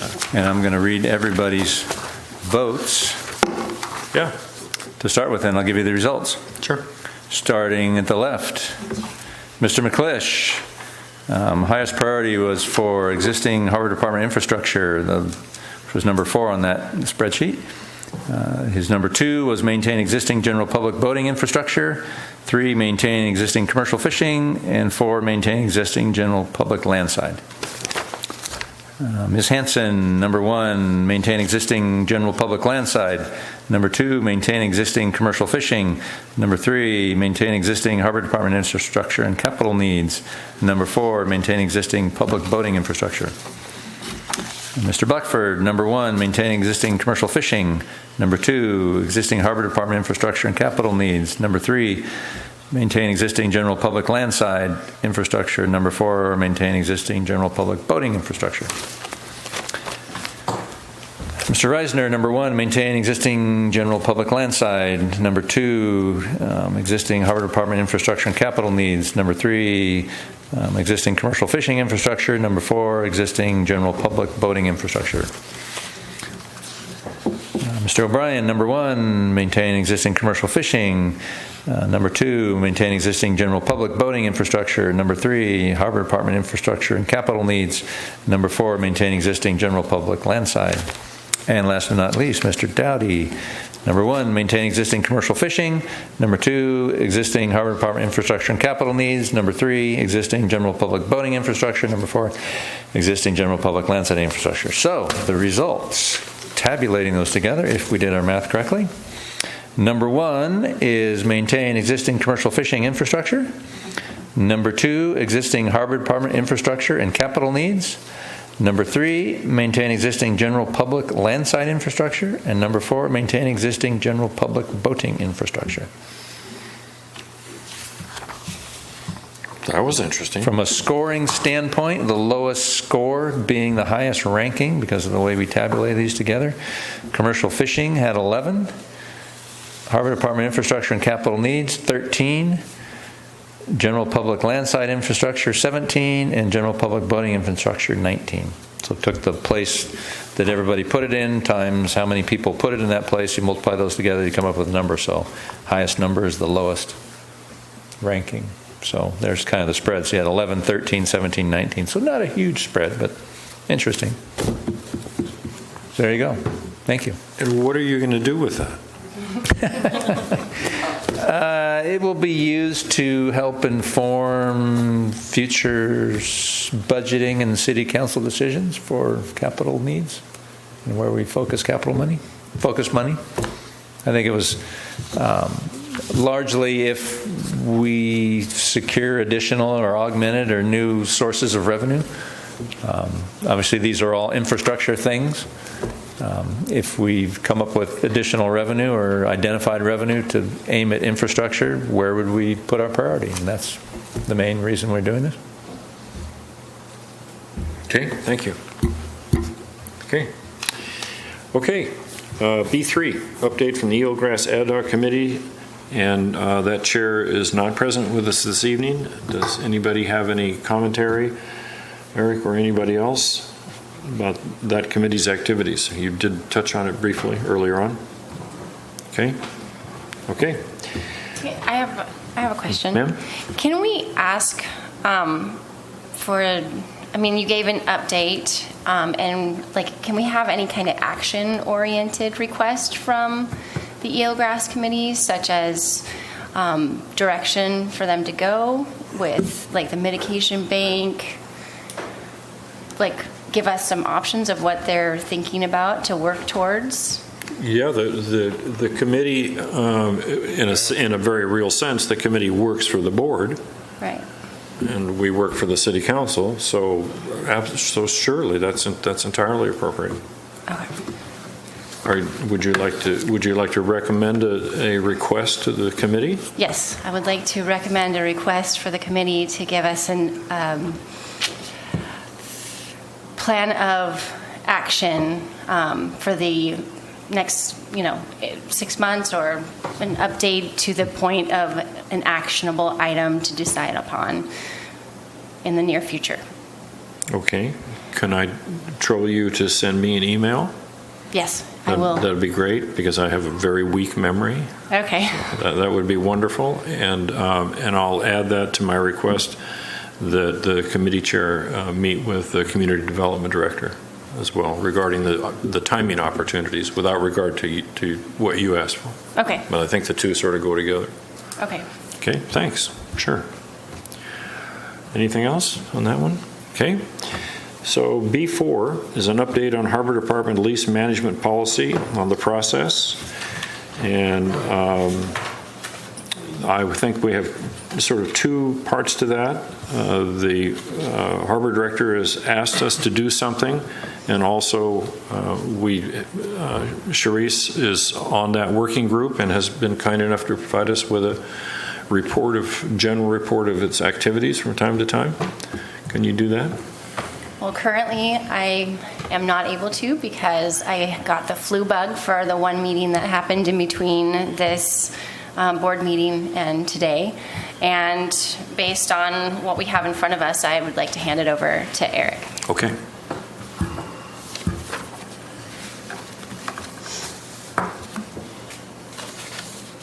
Harbor Director, the B4 staff report is in your hands.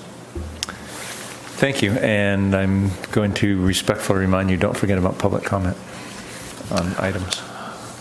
Thank you. I have neglected from B1 up until through B3, neglected to ask for public comment. That's very short-sighted on my part. So if there is any public comment at this time on B1, B2, or B3, or B4, I'm happy to have it. Welcome. Yeah, I'm Dan Murphy. And Which agenda item would you like to comment on, please? This is not open. This isn't open. Will you have an open session at the end? No. So this is the only time we get to comment on? No. In the initial public comment, where you were given an opportunity to speak anything you had on your mind at the time that was not on the agenda, or to address any agenda item for which you couldn't stay. At this point is public comment by virtue of the procedure that we're bound to. This is public comment on a specific agenda. Okay. But there will be no more opportunities for the public to speak? Not this evening in a general sense. Oh. No. Do you have something you think relates to one of our agenda items? It has to do with the harbor. I'm sorry? Most definitely with the harbor itself.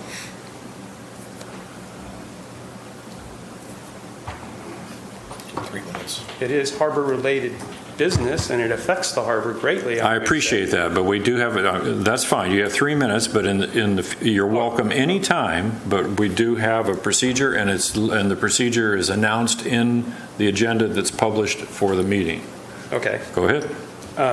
What I wanted to speak about was a couple of things. I noticed when I looked through the notes there that the beauty of the harbor was one of the things that was being considered, or it was at least a talking point in the notes.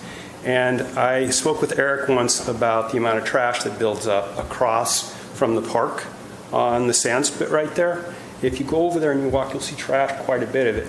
And I suggested to Eric, I said, hey, is there any way the Harbor Patrol guys could go over there, pull their boat up, and once a week go and collect trash over there? That would be a great thing to improve the quality of the community, I think. That's one thing I'm asking for. The second thing is, this is kind of not a subject that a lot of people want to talk about, but what can the Harbor Office do to help with our climate change issue that we have these days? One thing I would suggest is, the Harbor Patrol boats are burning fuel all the time, going back and forth, up and down through the harbor. Is there any way that fuel consumption could be reduced? And that would save the Harbor Office some money too. And then the last thing I wanted to mention was the San Luis Airport has expanded. And now we have these flights of jets that are flying right over our bay. Not constantly, but there is a tremendous increase in jet traffic here. And it's noisy, and it's not becoming to our community. So is there any way that the Harbor Office could address this, since it's flying right over the bay? It's affecting the birds, it's affecting the tourists that come here, the quality of our environment. So that's an issue I think needs to be addressed at some point. And that's all I've got to say. Okay, before you leave, though, your comments, you're welcome anytime at a Harbor Advisory Board meeting. And if you have a public comment that is not directly associated with an agenda item, the time for that is in the very beginning, as the same time that you came up previously this evening. That's your opportunity. Good to know. To provide any public comment you like about anything that you choose, or for an agenda item for which you cannot stay. Later on in the meeting where we are now, according to policy and the city's policy, it's not our policy, public comment needs to focus on a particular agenda item. I appreciate you notifying me of that fact, but I also believe that it would be benefit to people that come in, hear some articles or they're interested in, and they have time to think about it, and then at the very end of the meeting, you could open it to public comment, because then there would be people that could come forward and talk to it. They might miss that opportunity at the very beginning because they haven't heard everybody talk about different subjects. Does that make sense? I understand what you're saying. Very good. Thank you. Thank you. Thanks.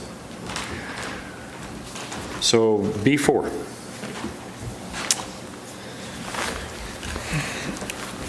So we've been meeting the update group, which consists of staff, myself and Lori, Marty Lamelli, past interim city manager.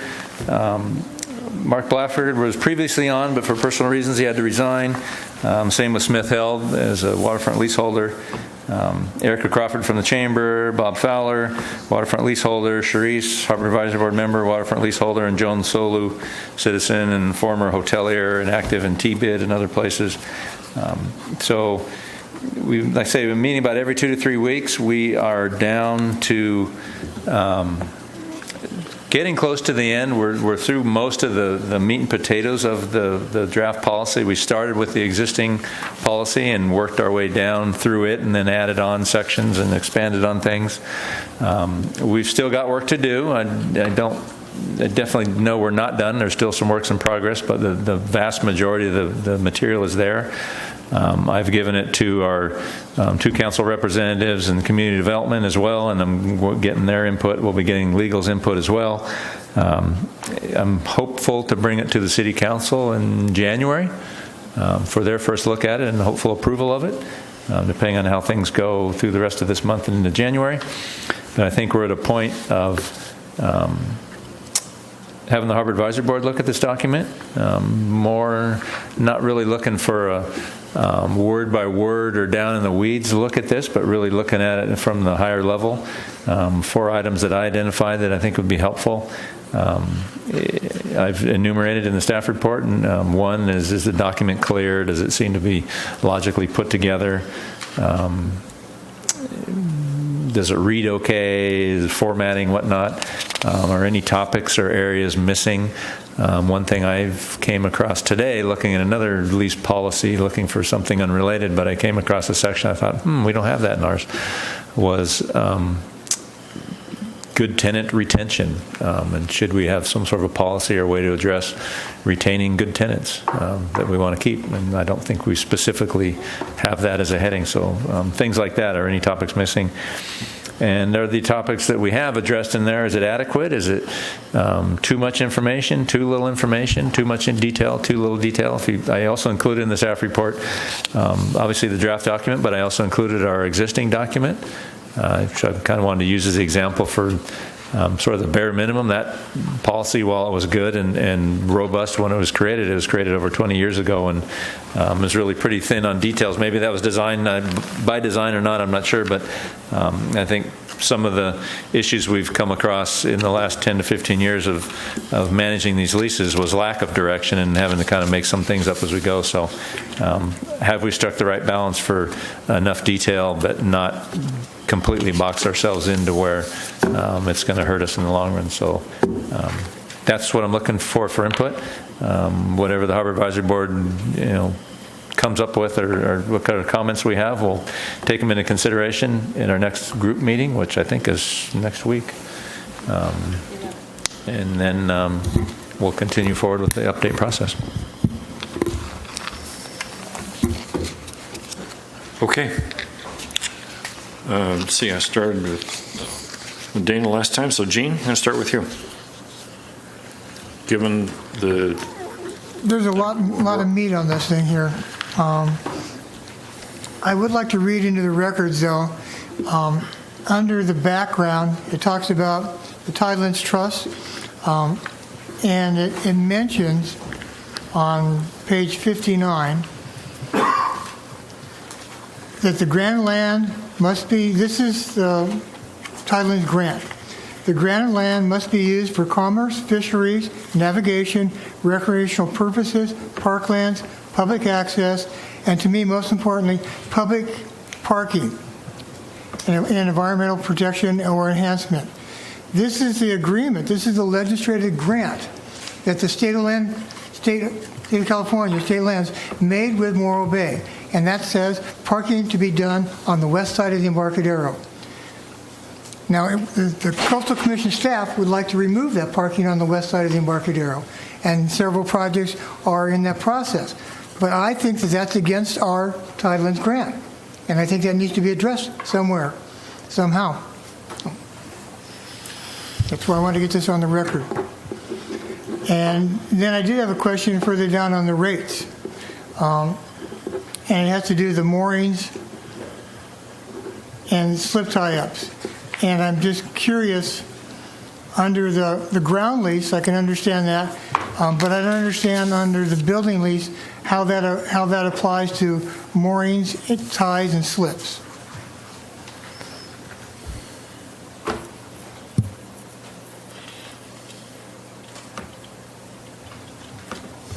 It would appear that if on the moorings itself, if the yacht club is paying a percentage on their ground lease or their city leases, would it be appropriate for them to understand that for the building lease would be that if somebody subleased out one of their moorings?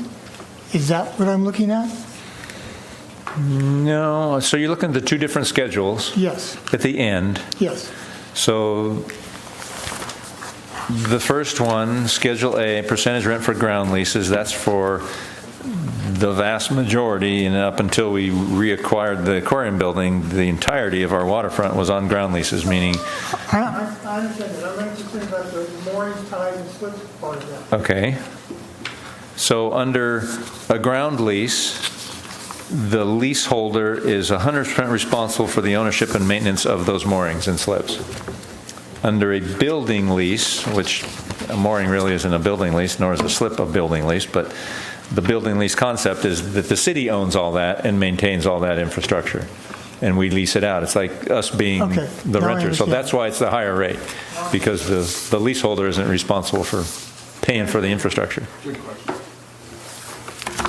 Thought that's what you're asking, I wasn't sure. Okay.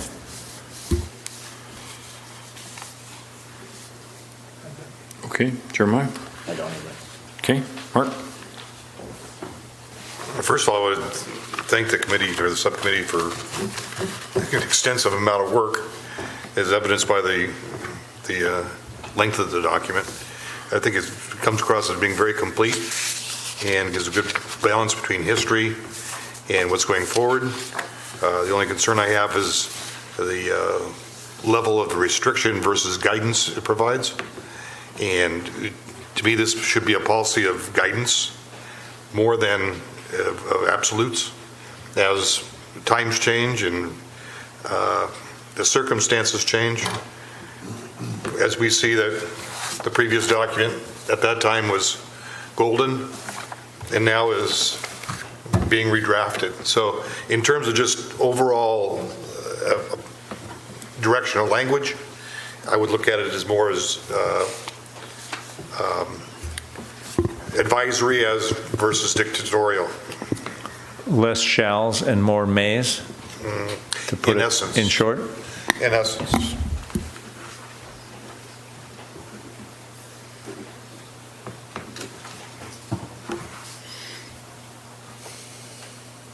Got it? You done? I'm done. Okay, Sharice? I'm not going to add anything because I do it at the meetings, so no further recommendations for me. Okay, Dana? You have one more meeting, and is there anything big that you're planning on adjusting? Or, I mean, I liked your good tenant considerations idea. That was good. So hopefully that can go in there somewhere. But yeah, that was my first question. Well, we're probably not down to our last meeting. I think we'll have some more than just one, I think. Okay. No other major things to insert. Probably one of the bigger things we need to work on is the definitions. We've got a draft set there, then I've got a whole nother set that I've got that we've looked at that we say we want to include, but we just haven't worked them out yet. So those will be going in there. But otherwise, Ron, you're on the committee, or on the group, and Sharice, you are too, if there's anything you can think of. But I don't think we have anything major left. Pending input from our council subcommittee and legal and community development, I think we're pretty far along. Well, I do want to mention that I think the flow chart is very helpful. That wasn't there previously, and you don't see that in a lot of other applications in the city.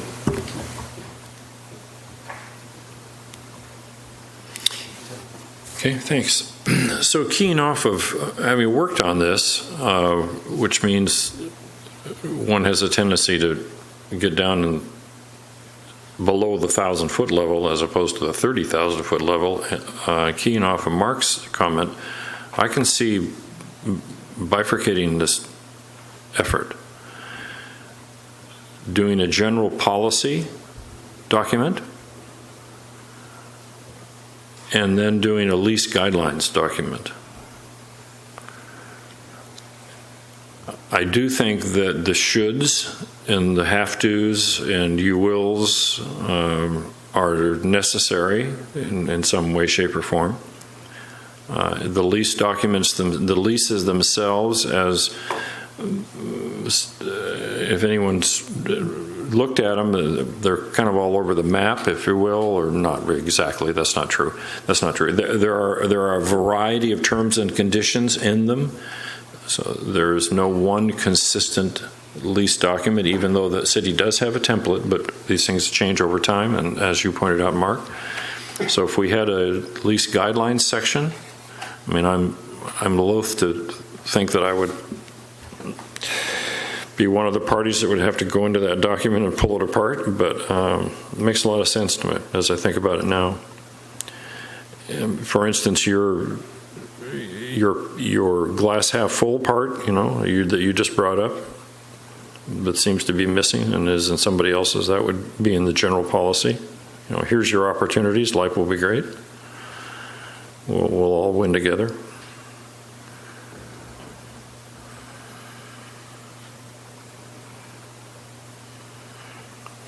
Anything else? Anybody?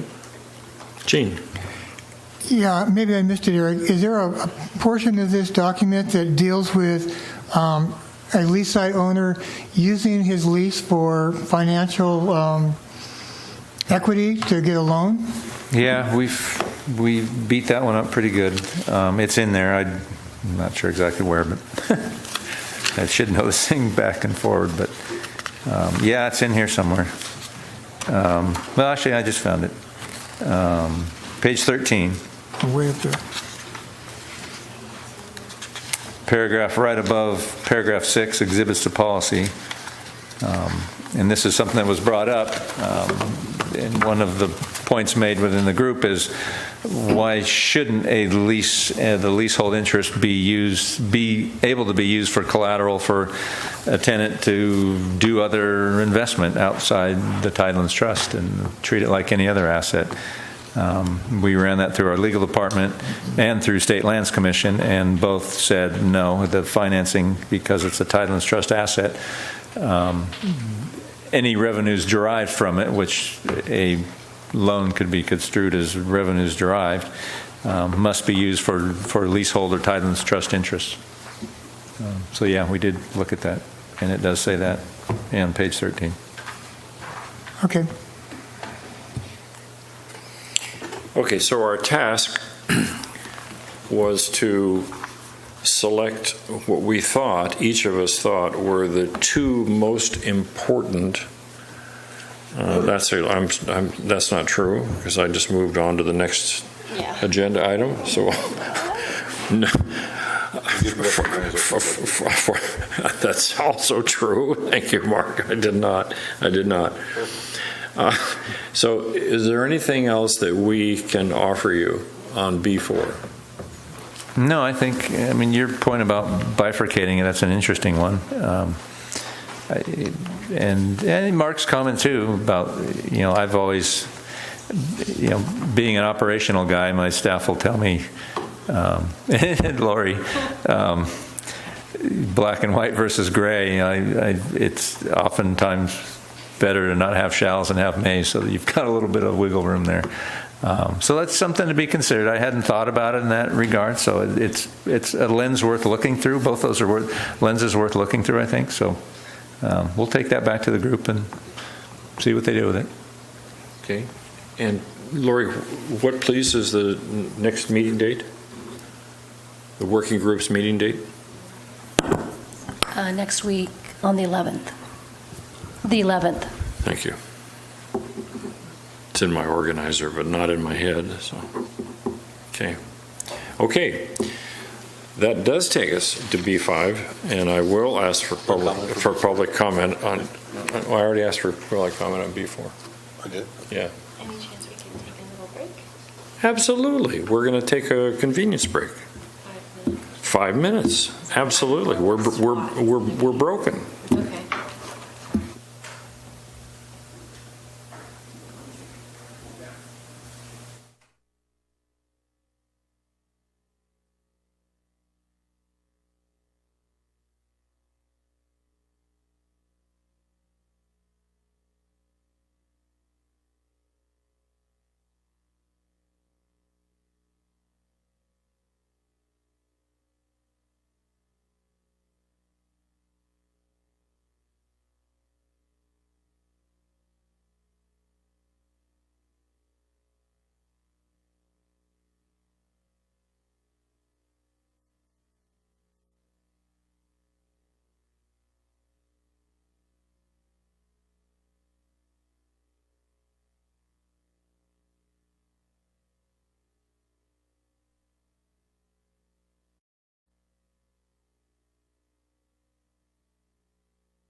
Okay, we're back on the record. Thank you. And we're at agenda item B5. B5 is discussion and prioritization of results of the Harbor Department's strengths, weaknesses, opportunities, and threats, otherwise known as a SWOT analysis, as discussed by the Harbor Advisory Board on November 7th, 2019. Is there any public comment on B5? Seeing none. Staff report.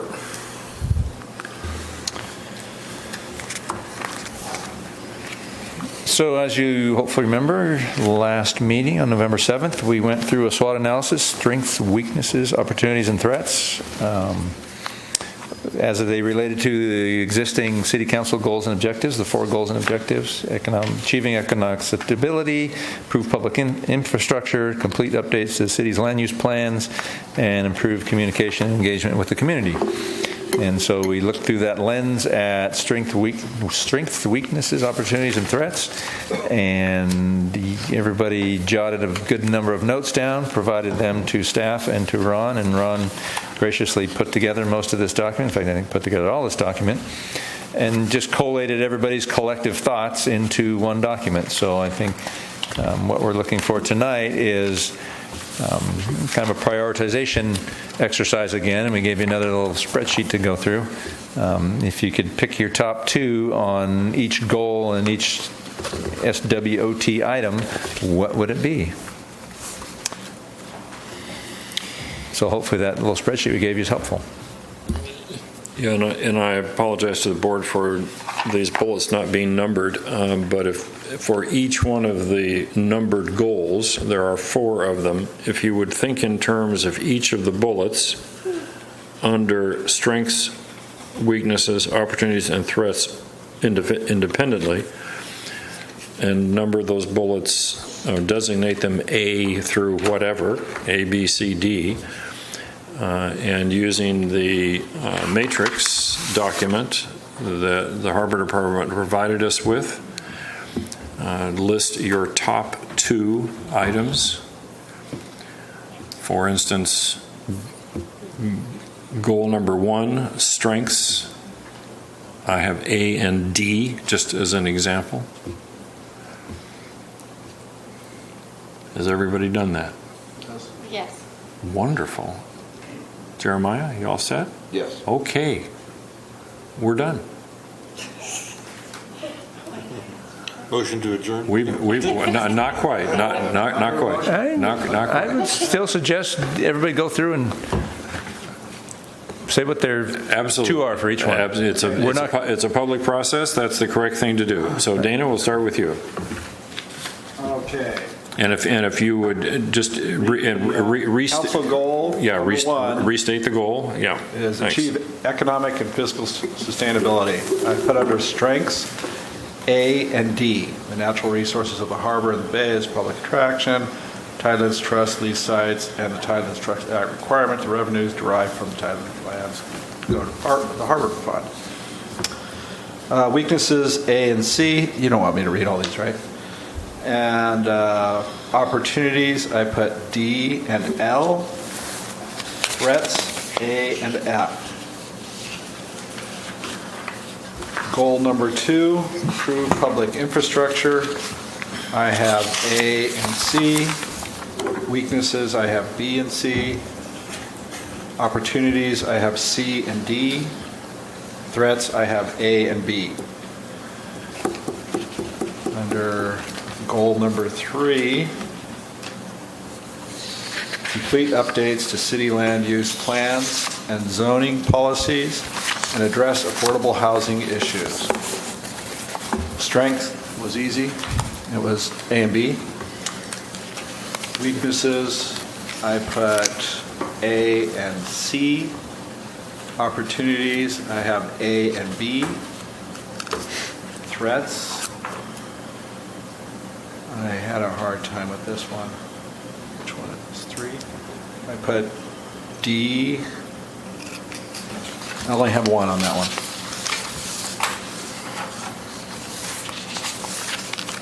So, goal number 4, improve communication and engagement with community. Strengths, I have B and C. Weaknesses, I have C. And opportunities, I have C and D. And threats, I have B.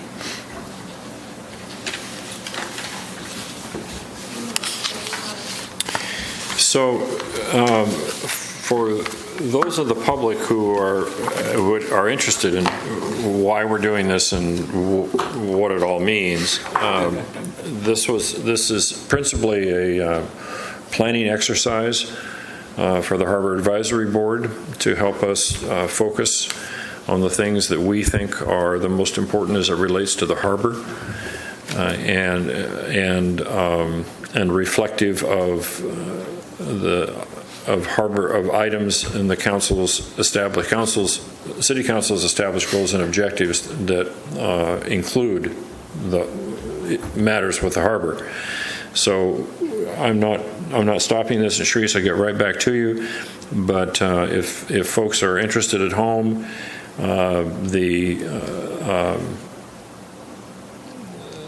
the report of the analysis is in the agenda item. That's what we're reading off of. It's in agenda item B5, and it's dated November 7, 2019 meeting, agenda item B5, Harbor SWAT.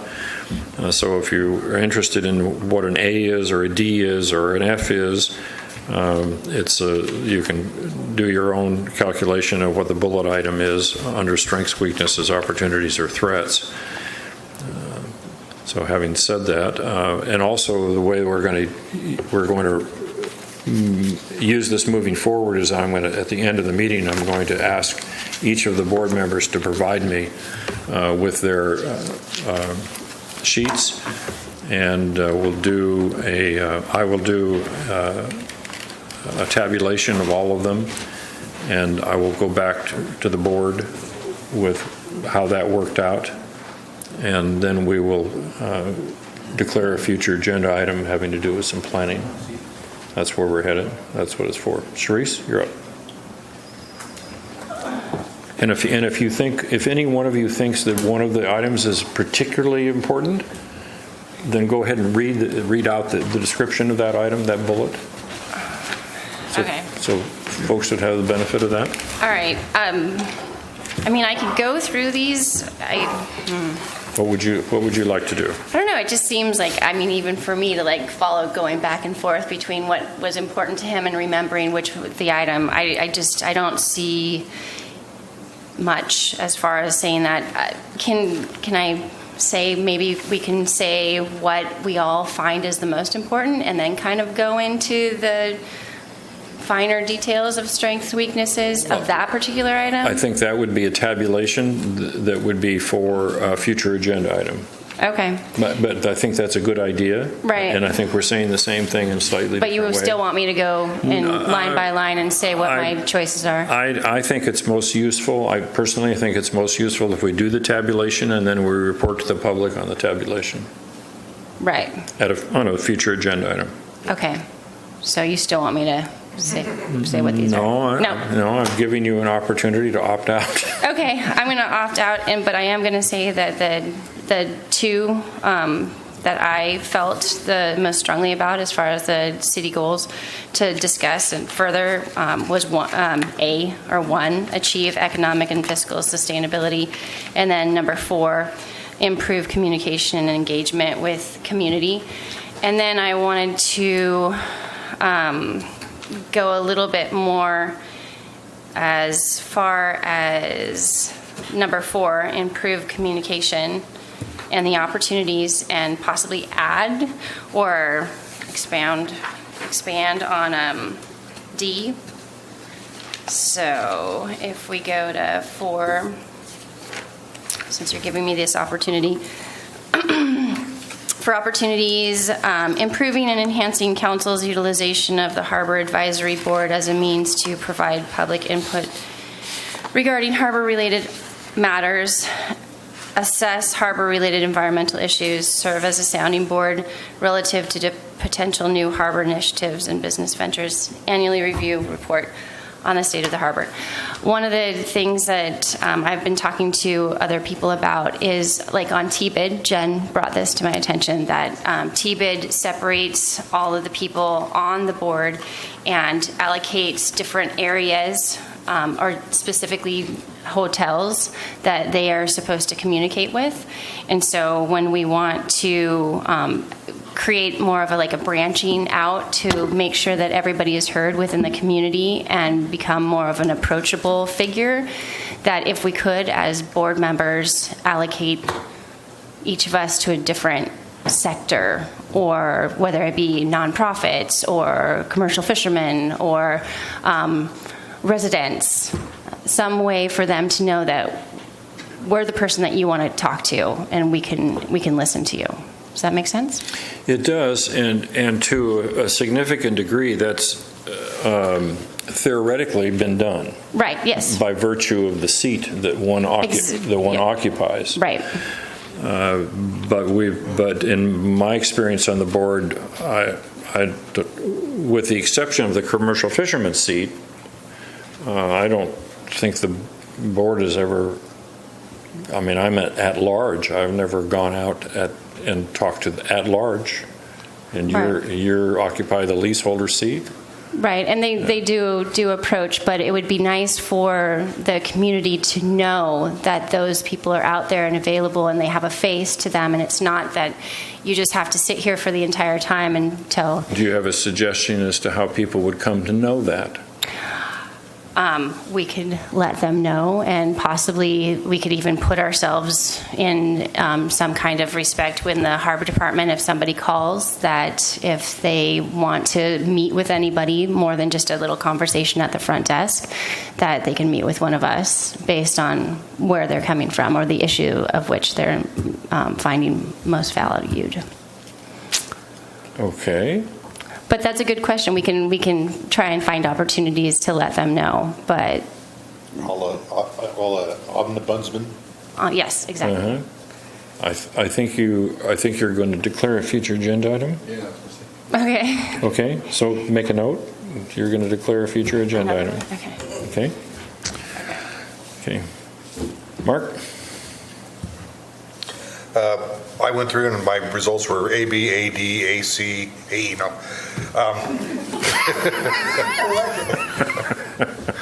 I think the one overriding factor that we continue to keep coming back to is the implementation of a long-term strategic plan.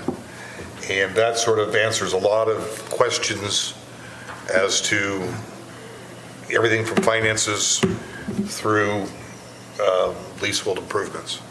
So to me, that's one of the more overriding items, and I saw that crop up in all four of these particular items. Is it's always saying we got to plan ahead, which we've woefully failed to do previously. That's my comment. Who's we?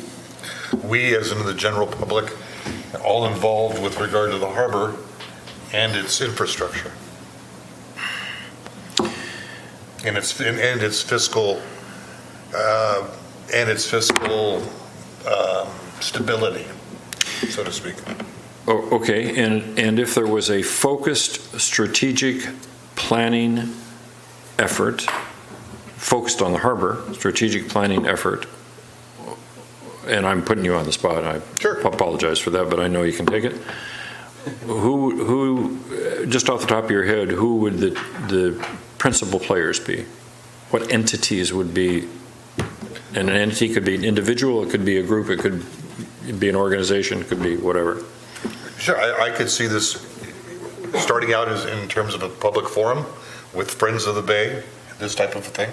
These types of entities working with the Harbor Advisory Board to determine what needs and goals we have for the Bay long-term, along with staff. Developing that down to saying, okay, well, here would be the infrastructure needs for that. Here's the cost of those infrastructure needs. Here's how we would have to be able to fund those. And taking into account all the current necessities we have currently with regard to improvement of our infrastructure currently. So, you know, we look at this and we've developed, the harbor continues to develop in a sense as sort of piecemeal in terms of individual leasehold projects, this type of thing, without having a master plan. It doesn't have a master architectural plan per se. It says nautically themed. Well, that leaves things wide open. Doesn't give anybody any example of what they're looking for. Doesn't provide any continuity. These are things that I think would be a great benefit for the harbor district in general, all the way from leaseholders to people coming to enjoy, is having something that was complete, comprehensive, and forward-thinking in terms of we're all working towards a common goal.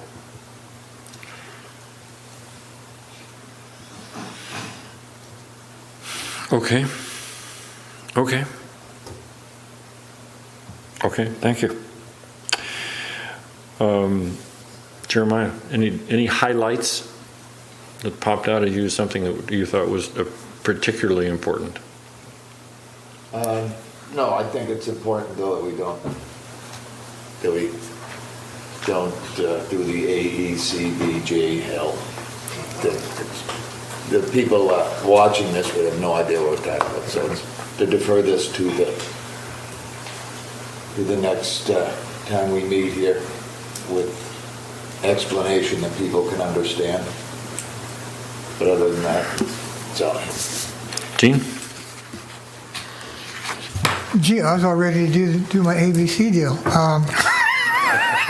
You want I spent all the time looking. You want to grind through that, don't you? Yeah. No. I think it's really important that we remember that our Morro Bay is Morro Bay, and its people. The Harbor Department, the way that the harbor staff communicates with the rest of the world. I think that's probably really important. And they're well respected throughout the world for their friendliness, and I think that that's paramount to how we look at Morro Bay.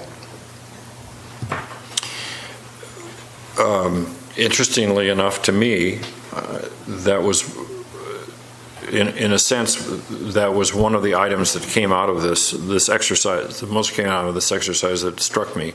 And to put it in slightly different terms, in the same terms that it came out on the SWAT, which it doesn't diminish your point at all, is Harbor Patrol being ambassadors for the harbor. So that brings me to a question for the harbor director. Is there active consideration in the training and the activities for Harbor Patrol that in some way can be thought of that they are in fact goodwill ambassadors for the Morro Bay Harbor? I don't mean by virtue of their good deeds, which there are plenty, but I mean it's more of an attitude and behavior kind of thing. They come into contact with a lot of people in the public. We don't have. Let me give you an example, which may or may not be an appropriate thing for a Harbor Patrol individual to do. Hi, welcome to Morro Bay, to the Harbor Morro Bay. Where'd you come from? What are you doing? Is there anything we can do for you? As opposed to a service call. Okay, just as an example. Ooh. I'm not sure where to go with this one. Well, tell me, you could say it's not their job. Well, in point of fact, because they're first responders. So by who we've hired and how people are new Harbor Patrol officers, reserves, whoever, how they are brought in and how they conduct themselves and how they see their fellow patrol officers conduct themselves. I think we, by nature, are that way and do that. It's not something I could point to some specific training we take or some kind of directions or anything in a policy manual that says act as an ambassador. Although our Harbor Patrol Officers Manual does say something along those lines, but there's not, a whole section dedicated to ambassadorship. But I think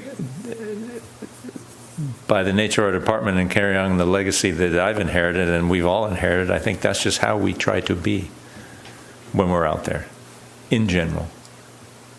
So there is a policy, albeit informal. Well, like I say, in our policy, in our Harbor Patrol Officers Manual, there's a couple sentences along the lines of that I actually do think they say the Harbor Patrol officers, you're ambassadors to the city or to the bay. There's something right along those lines, and it says, conduct yourself accordingly. But there's not then a bunch of other pages that follow to show you how to do that. It's just by the nature of people, of who we are and how we conduct ourselves, and a new reserve comes along and they see how Scott acts or how Becca acts or how anybody acted. That's just what they do.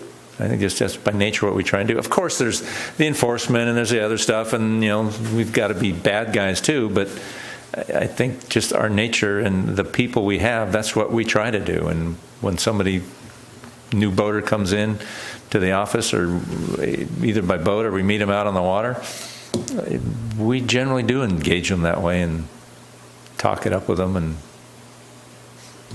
be ambassadors. Would a minor training component in this regard be appropriate? Sure. I'm just trying to think what. Well, we identified it as multiple of us identified it as an opportunity. I'm just trying to think of the multiple trainings we get. I mean, there's all the operational stuff we do, but then through the city, with all our required and other training, I'm just trying to think if there's anything along those lines. I don't recall anything ambassador-like or how to conduct yourself to be a friendly person training, but. I was just reflecting on the last encounter I had with a police officer, and how who was friendly, helpful, gracious, polite, and how much that impressed me. And your folks are officers, and they wear uniforms. And I think the reason I think that independently, several of us came up with that as an opportunity is because it's a powerful tool potentially. But that's enough on that. So I mean, I think from a tool standpoint, there's been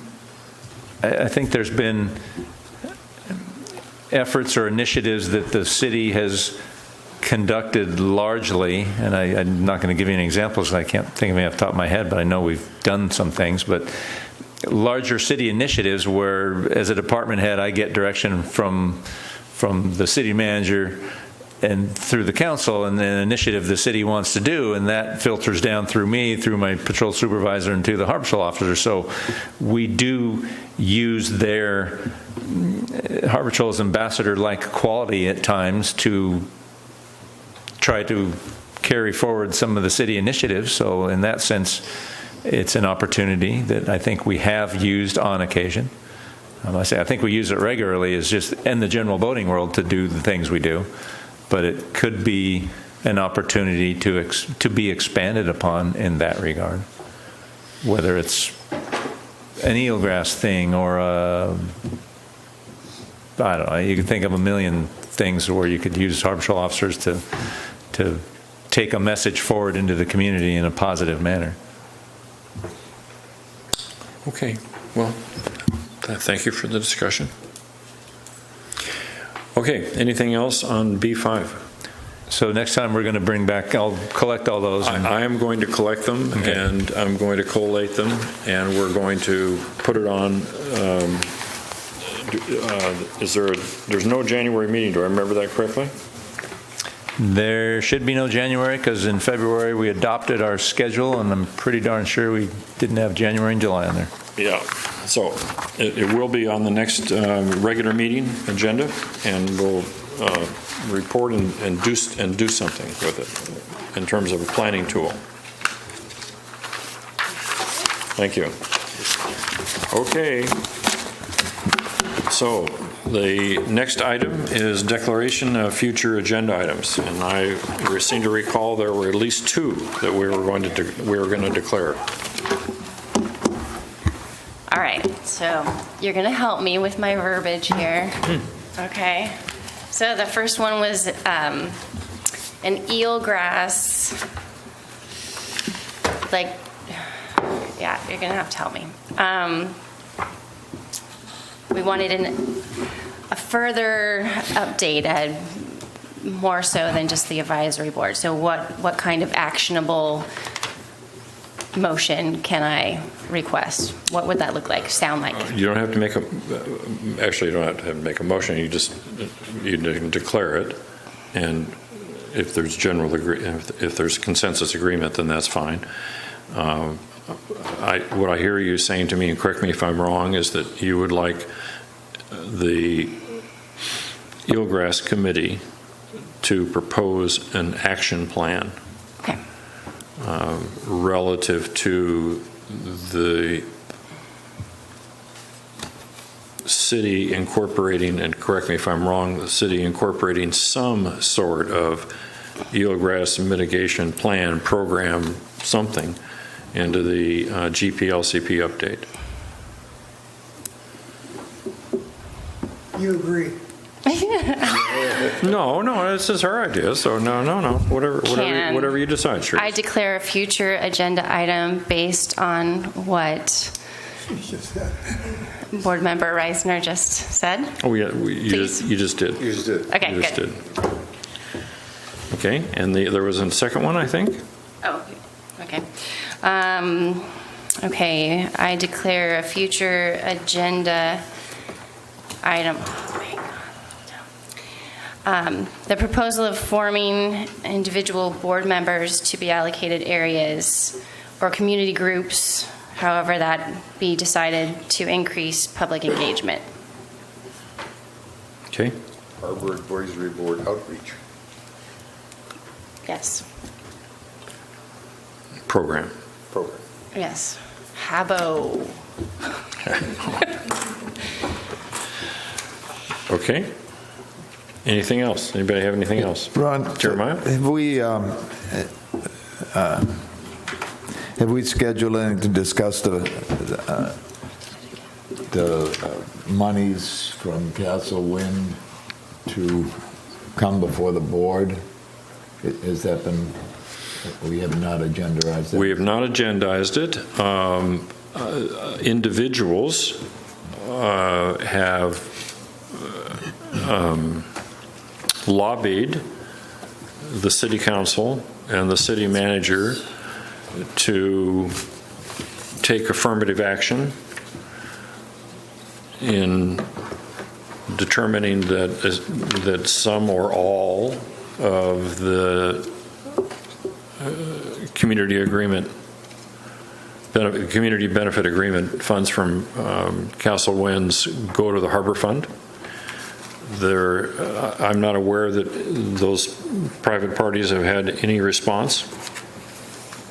So my suggestion is that we declare it now as a future agenda item, and then if there is some response, I will make sure that the individuals are aware that we're interested in whether between now and the February meeting, if there's some response from council or from the city, capital C. Okay, so Okay. I got it. So Okay. Castle wins money, yes, so. yeah. Okay? Mm-hmm. We'll come up with some simple language for it. Very good. Definitive allocation. Thank you. Allocation. Definitive allocation. Yeah. Yeah. Okay, anything else? Is it possible if I take 1 second to ask a question of Eric, just because I had a member of the public at large ask, and I know she's watching tonight, Highland, ask about a crosswalk between Great American Fish Company and the museum, or in that area, because There isn't one currently. There used to be one further south on the block, like opposite the French bakery. It wasn't a standard crosswalk. It went away years ago. I think the only one is down towards Beach right now. It's at the corner of Beach. Yeah. So it has been discussed, and also because of GAFCO and Harbor Hut bringing their trash across the street. right. And now she mentioned a lot of traffic crossing. I've seen it too. I'm sure we all have, to go to the museum. Yeah, I mean, And it's become a little more busier now. I mean, if there's a fair amount of the public that wants something like that, they could go to the city's website and go onto the notify me thing. And Well, make she that comment. even took the time to go in and ask at the I don't know exactly who she talked to, so Well, but you can send her. they told her that it would take a long time, and Yeah, no doubt. So I'm to happy paint- to talk to her. did what? I'm happy to talk to her. Oh, okay, all right. Actually, I mentioned perhaps to go down and see you. Okay. Good. Yeah, I'm Good. happy to do that. Why There's would no- that take a there's- long time, Eric? There's no plan in place that I'm aware of right now, but Why would they tell her that would take a long time? I mean, it's two white lines. well, the city's only going to put in a crosswalk where one is justified per the, and I'm going to get this wrong, but it's the MUTC, the municipal something transport, it's the state's standards by which stop signs and stop lights and crosswalks and all that stuff goes in. And you don't just put in a stop light somewhere unless it's just, or a stop sign on a corner because 3 neighbors want it. You only put it in if it's justified with traffic studies and traffic levels and people low. And it's complicated, that's why, because it's not just, oh yeah, we want a crosswalk. Because the reason is, if you put something like that in and somebody gets killed and it wasn't put in per the standard, you're liable for doing something that wasn't the standard, basically, to make it short. So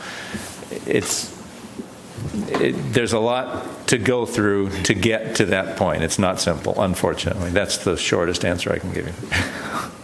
Thank you. Sorry. I knew it wasn't going to be simple. No, it wasn't going to be simple. Can I ask one? Just thinking about that and knowing how people don't want to get sued, especially the city, what are the circumstances right now if one isn't put in and somebody gets hurt in it now? Knowing that there's a public parking lot that the city has over there, and that, and now we have the... I would assume the city's position is going to be you should have walked down to Beach Street and gone on the crosswalk. The injured party will be represented by 50 attorneys. However. Yeah, I'm just saying that, it might take a long time, but maybe we're taking care of something that should be taken care of before we really get in deep on something that we really don't want to have part of. No common sense in that book. Anything else? I have one more thing I'd like to add. Sure. Unrelated to this. I meant to bring this up at staff's report. Lighted boat parade. I'm surprised nobody... Every year we've got weather. It comes down to this agonizing decision. Are you going to have the parade? Are you not going to have the parade? Collectively, between the public safety folks in the city and tourism and everybody else, Rotary, who puts on the lighted boat parade, it's now 3 nights. It used to be simpler when it's 1 night, so now we're 3, actually 2 nights in a day. Friday night is the commercial boats. Commercial fishing, if anybody's dressing up their boats, or the party boats like Verge's Sport Fishing or Patriot Sport Fishing, Friday night, so it's professional skippers out there. Saturday night is the actual judged parade where people have the numbers, and it's for the everybody boats. Recent years we used to line them up in numbered order. We've gotten away from that and just let everybody go randomly, and the judging can happen still randomly. So that's Saturday night. And then Sunday from 11, I want to say, to 3 in the afternoon is a paddle parade, not really a lighted boat parade, but a paddle parade for folks that want to dress up their paddle craft, whether those are kayaks or stand-up paddleboards, in a holiday manner. They can do that. So obviously it's made it more complicated now with 3 days having to worry about weather.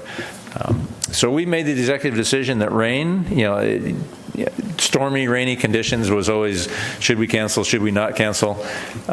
We've canceled some years on rain, and it's happened and poured, and it just didn't happen.